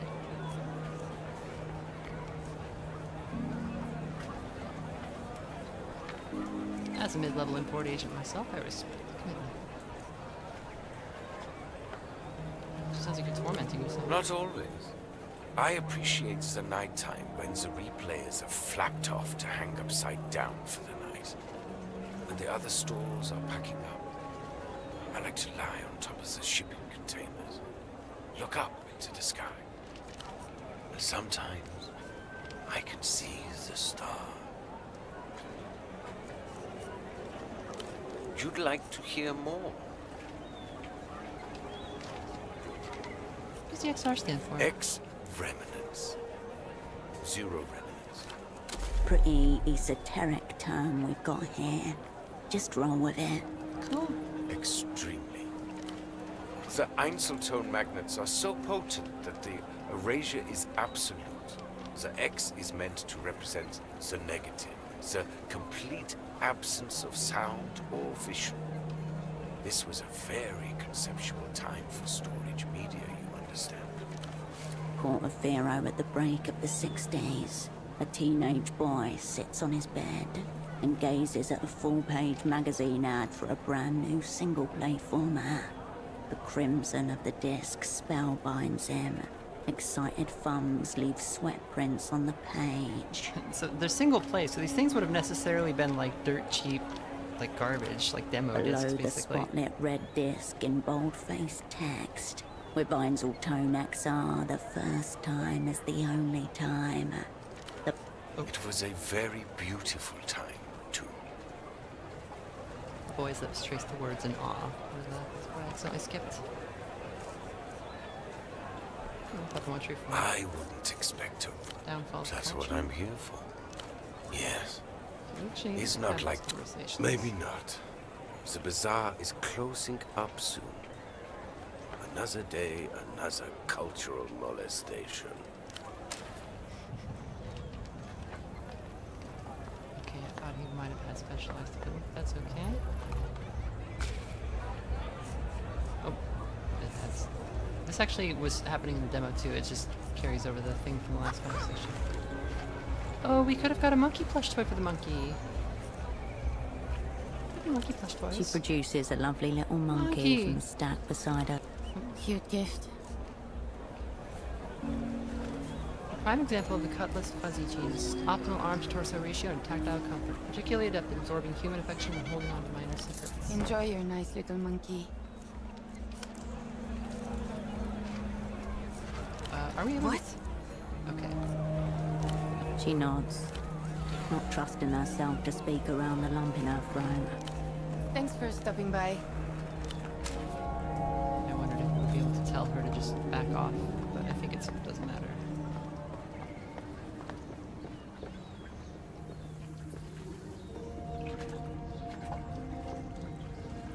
The brightly coloured refreshments seem even more vivid upon your return.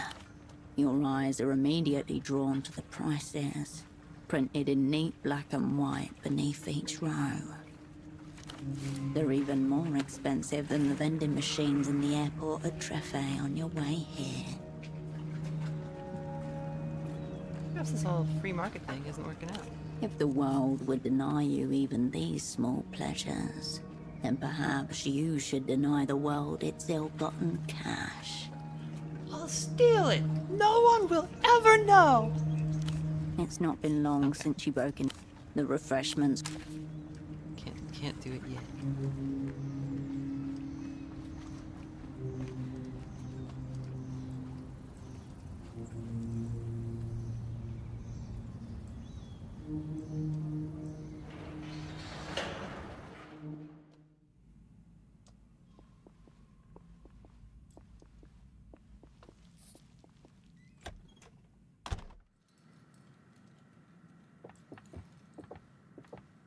You have returned for trade.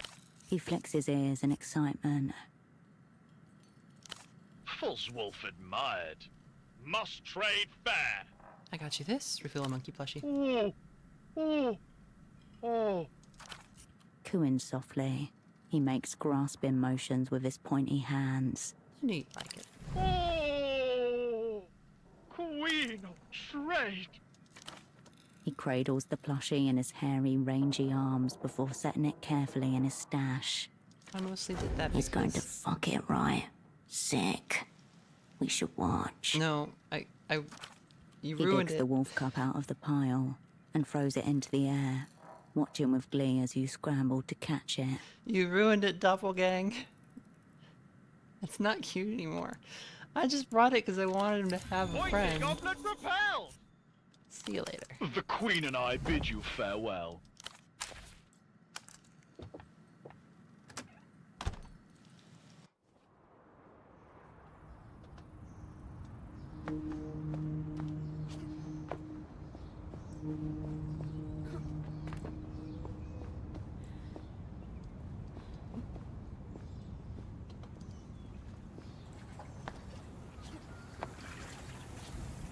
Doppelgang is kind of an electrochemistry. Yeah, it is.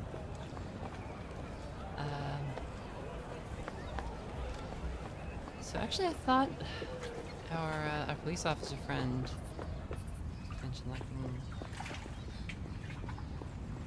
we'll let it go on. But you know what? I think we have another use for it later. So.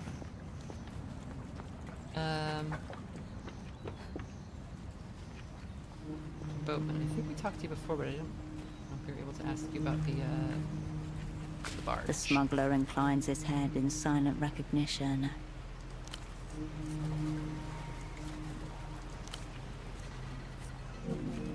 He lowers his head and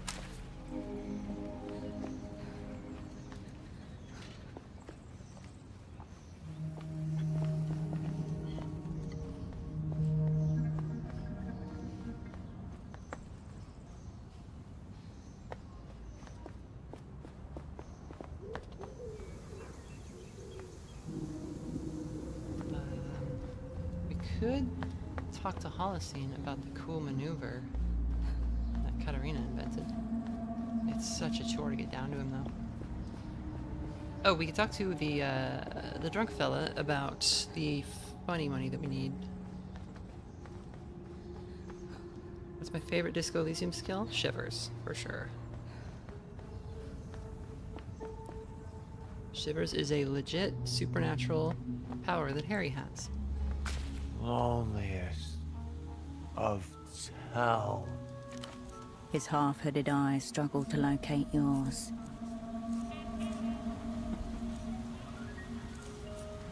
Goodbye. So the other... Okay, we know the other... What's our boy doing? He hey. twitches sheepishly in his armor of puffy fabric. Are you okay? I'm sorry. He had a gun. He shot you. How are you alive? Show him the wound. Is that real? No. Wait. Do you need a doctor? I'm working How on a are you collection. not dead? Show him my other bullet wound. 2? Whoa. Finally, some fucking fanfare around here. That guy's after Yana, isn't he? Do you know who he is? Yeah, professional. Like you, right? Is that why you both moved like crazy? Yo, if anyone asks me about this, what do I say? That you're a kid and you don't know me, which you are and you don't. Okay, I'm good at keeping a secret. Must be. Yana trusted him too. I won't run again, don't worry.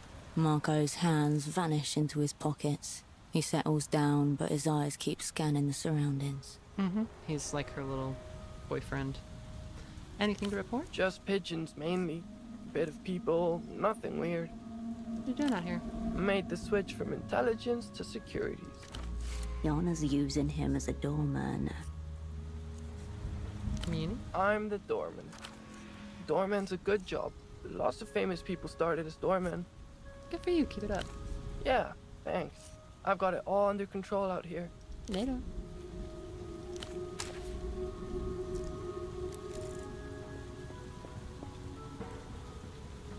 This Gonza's open now.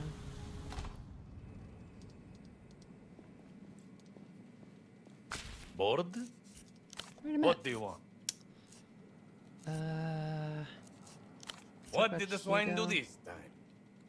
She has a daughter. Somehow, yes. Okay. I suspect the fertility experiment gone. Yes, enough. Aren't we fucking all? Mama's getting horny tonight. That's enough for me. To utter those words, what a life. Be seeing you, dog. Adios, patient. Okay, so if we consume this anti-last stamp, we gain a funny status. Synthetic masculinity. Raise anxiety when talking to people. Action +1. Lasts for 2 hours.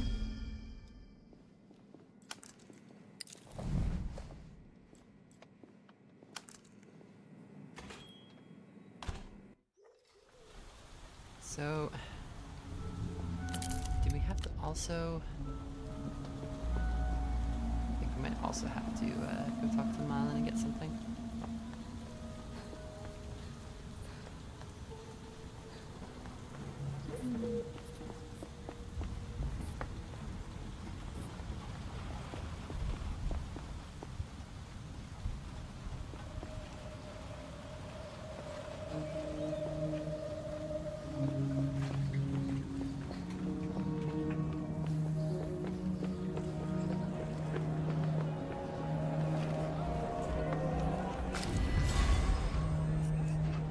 I got jump scared by him.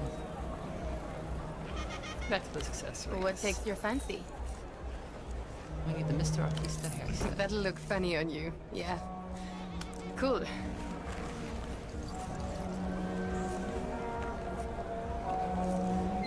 That's enough for now. You need anything else? Thanks for stopping by. And pull up the, there we go. We're doing it. Always certain death. Never easy. The middle-aged man carries a strange device and a despondent look. You can see the blue fabric of a worker's uniform under his high-vis vest. A familiar dolphin logo on his shirt, peeking out above his arm. You look down. What's wrong? Oh, hello. Nothing you need to worry about. Just a work matter. I'm a certified Renotel repair technician. Yeah, so our synthetic masculinity just makes us anxious whenever we talk to anybody, which is pretty funny. But it only lasts like 2 hours or something. The device he's carrying is some sort of all-in-one tracker and intercommunication device. State-of-the-art wireless and a modern wonder.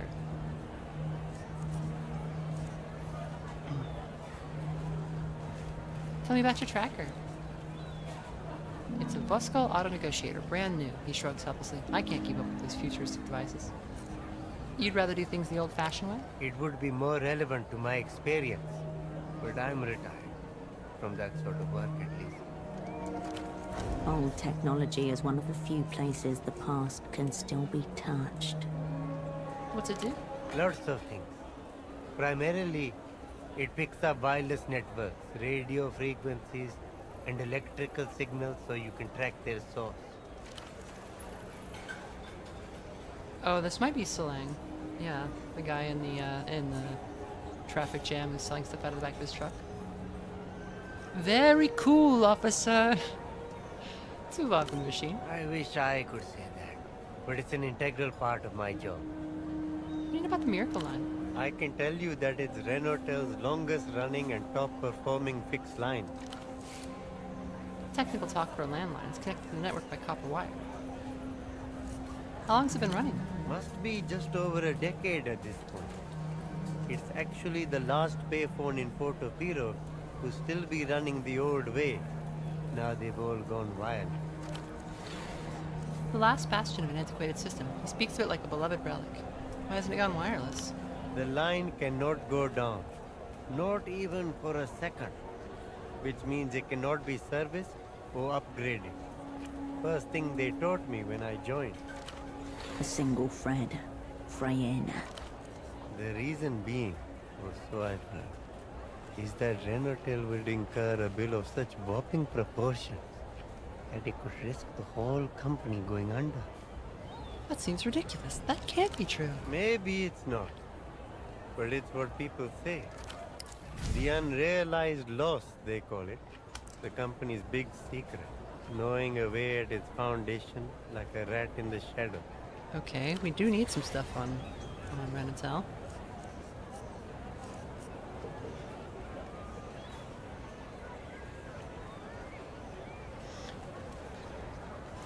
Yeah, so we know something is up with Duchess.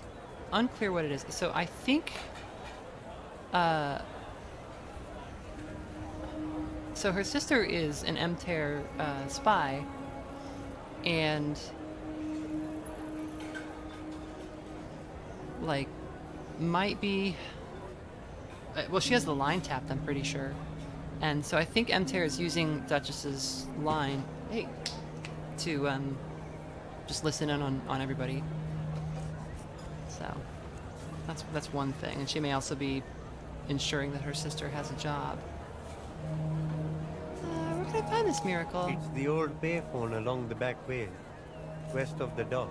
Let's talk about something else. Sure. I already fed Grub. I guess. She just wants attention. Come on up, baby. Where's my baby? Come here. No, you can't just sit down there and meow at me. You gotta get up here. Oh, is that scary? Baby, yeah.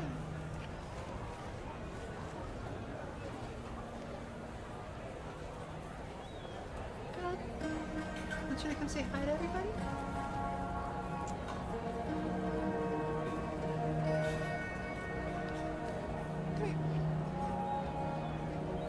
Spacefaring Axolotl says that means M.I.H.O knows about a robot fetish. Yeah, we mentioned the last thing we said to the interrogator was that she was an augmentoid, and she started laughing. She thought that was very funny, and I think it's because she already knew. She already knew about that episode.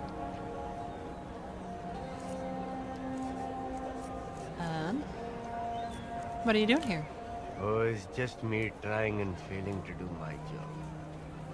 Again. So Grub is in my lap meowing. You may be able to hear her now. A feeling you know well enough. I'm familiar with the concept of work struggles. It's embarrassing, really.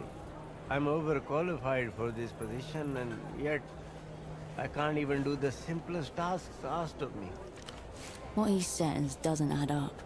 The logic is broken. Sorry state of affairs. Now I've said it out aloud.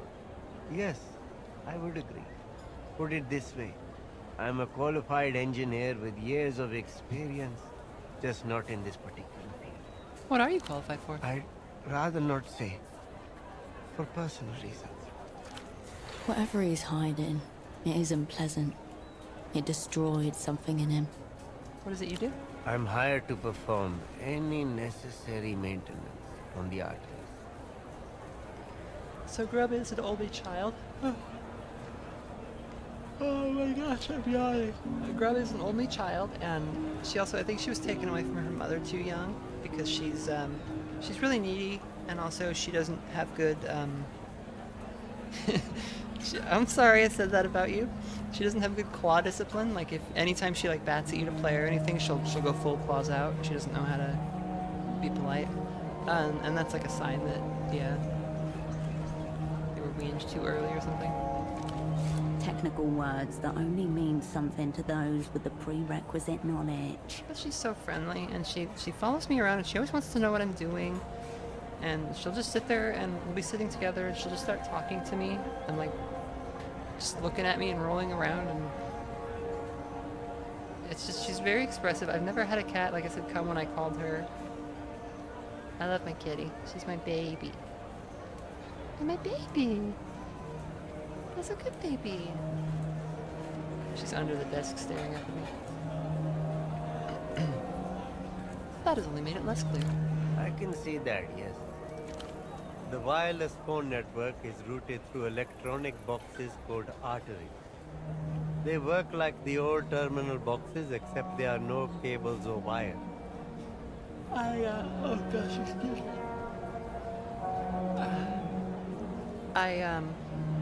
I adopted Grub from the shelter like right at the beginning of November, so I haven't had her very long.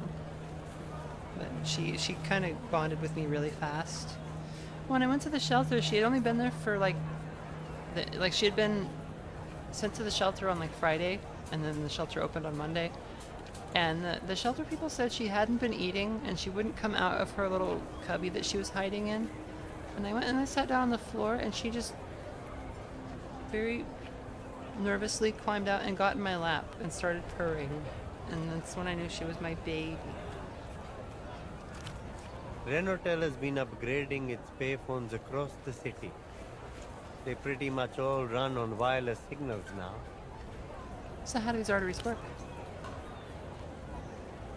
Anytime you pick up a Renotel payphone, the data travels through the air from where you are into these boxes, and it is then routed to whoever you're calling.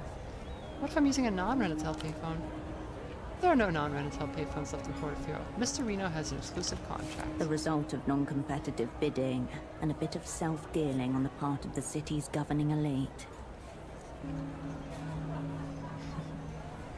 A monopolist. He should be put to the sword. I don't see a problem with it as long as you get the good service you expect. Which is what I'm here trying to ensure. Naivety like this is the problem. Healthy competition is what pushes technology forward, and society along with it. Does he have to fix something in there? Yes, one of the arteries is on the roof of this old factory building. Problem is, one of my many fears is going into places like that. The man stands like jelly next to you.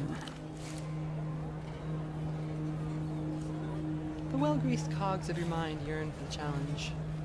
I can't watch you suffer any longer. Do you need some help? I have got myself into a bit of a predicament. Yes, I do need some help. You're right. I would just need you to go up to the roof of this building and run a standard check on the artery up there. Sure, doesn't sound too bad. Wonderful. You'll need this for starters. Okay, I'll give it a go. The machine has a real heft to it. It means serious business. Just plug this device into the artery once the diagnostics program prompts you. It should do the rest. Just pay attention to the report it gives you. The auto negotiator hums in your hand. You can practically feel little magnets spinning inside. I'll be right here if you need anything. Let's take a closer look at this item.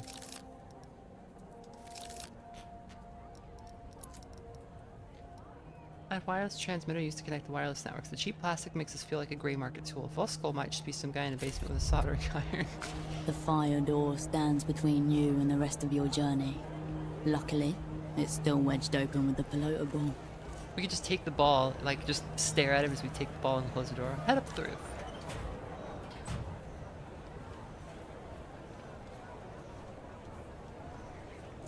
You open the door and climb the spotlit stairs once again.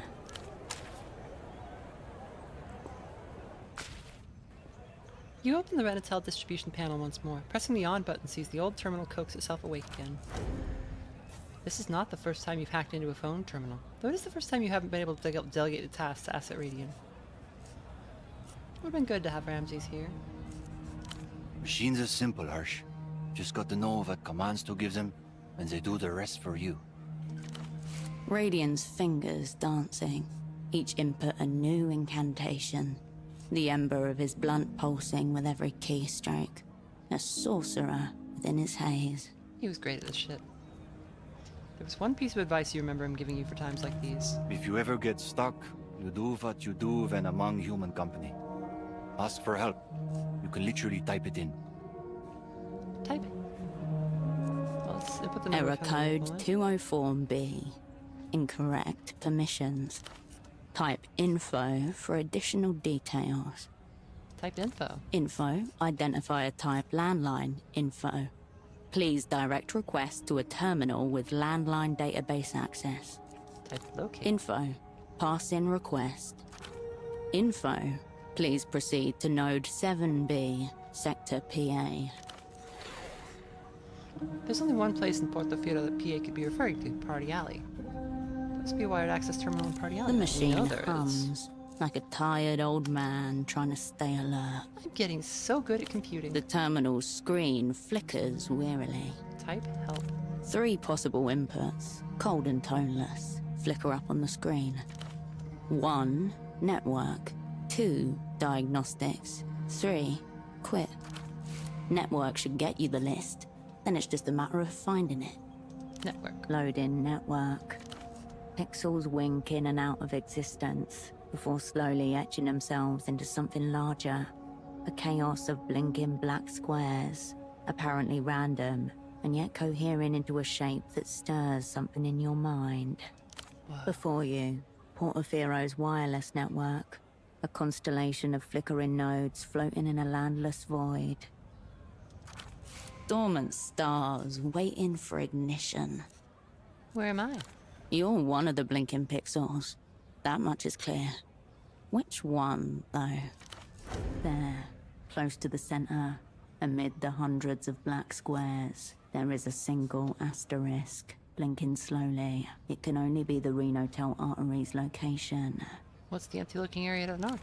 You look to a region of the map where only a few scattered pixels blink amid stretches of empty screen. Easy. The Beatles tract, an industrial wasteland devoid of people or signals. What's the big tangle here in the middle? The densely populated heart of the city, where terminals pile on top of each other, dozens to a square meter.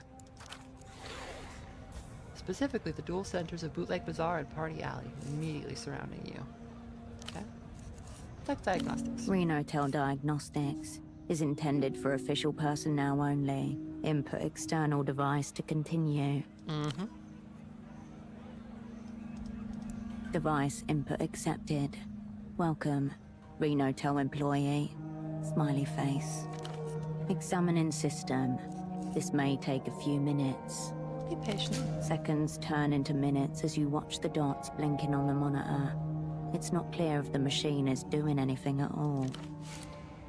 It's a background process. Users wouldn't be able to keep up if it was foregrounded. After what seems like a small eternity, the machine beeps and coughs up a brief report. System, 98.2%. 1 critical error. A device has a configuration problem that prevents it from working properly. Must be the faulty intercom.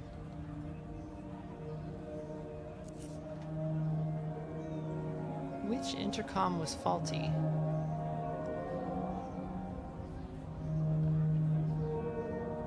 The only intercom I can remember offhand is the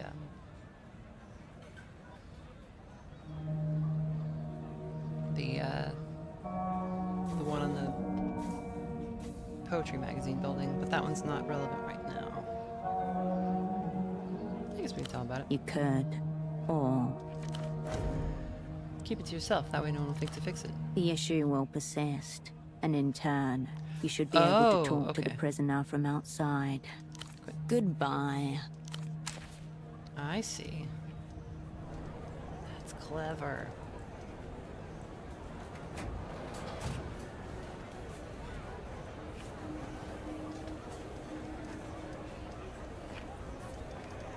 Guess we can hand the thing back. The Renotel technician is waiting right where you left. I didn't realize it was that full. That's fine, I'm not really worried about it.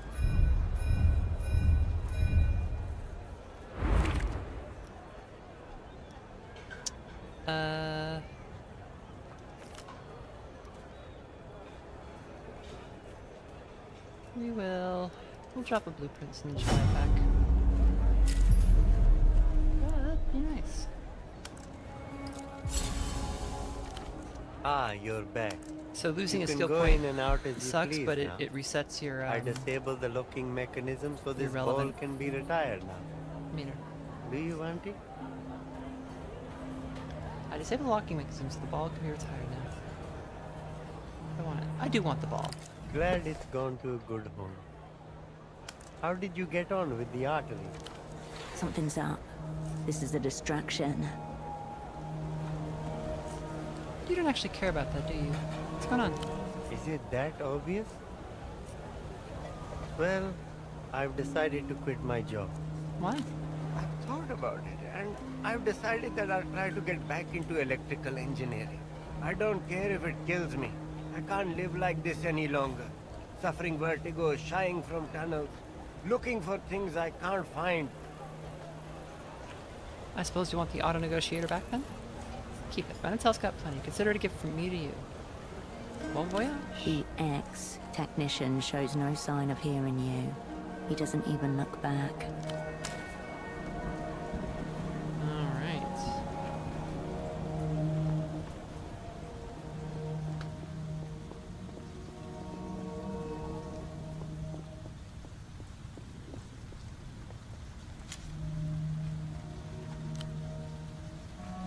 Monks used to wear hair shirts to connect them to the font of universal suffering. These operate on a similar principle.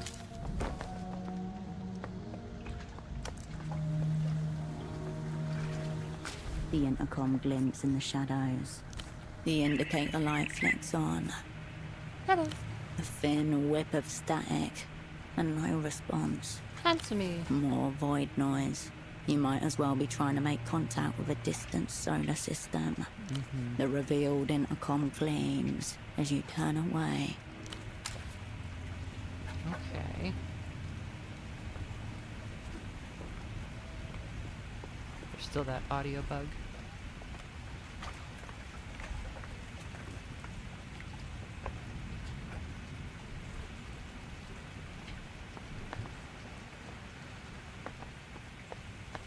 Maybe we can... Let's talk to the lineman down here. And yes, I hear that static. Actually, I think I'm gonna call it for today, both because we would have to close the game anyway to fix the static, and also, I'm very tired. Let's save a new slot.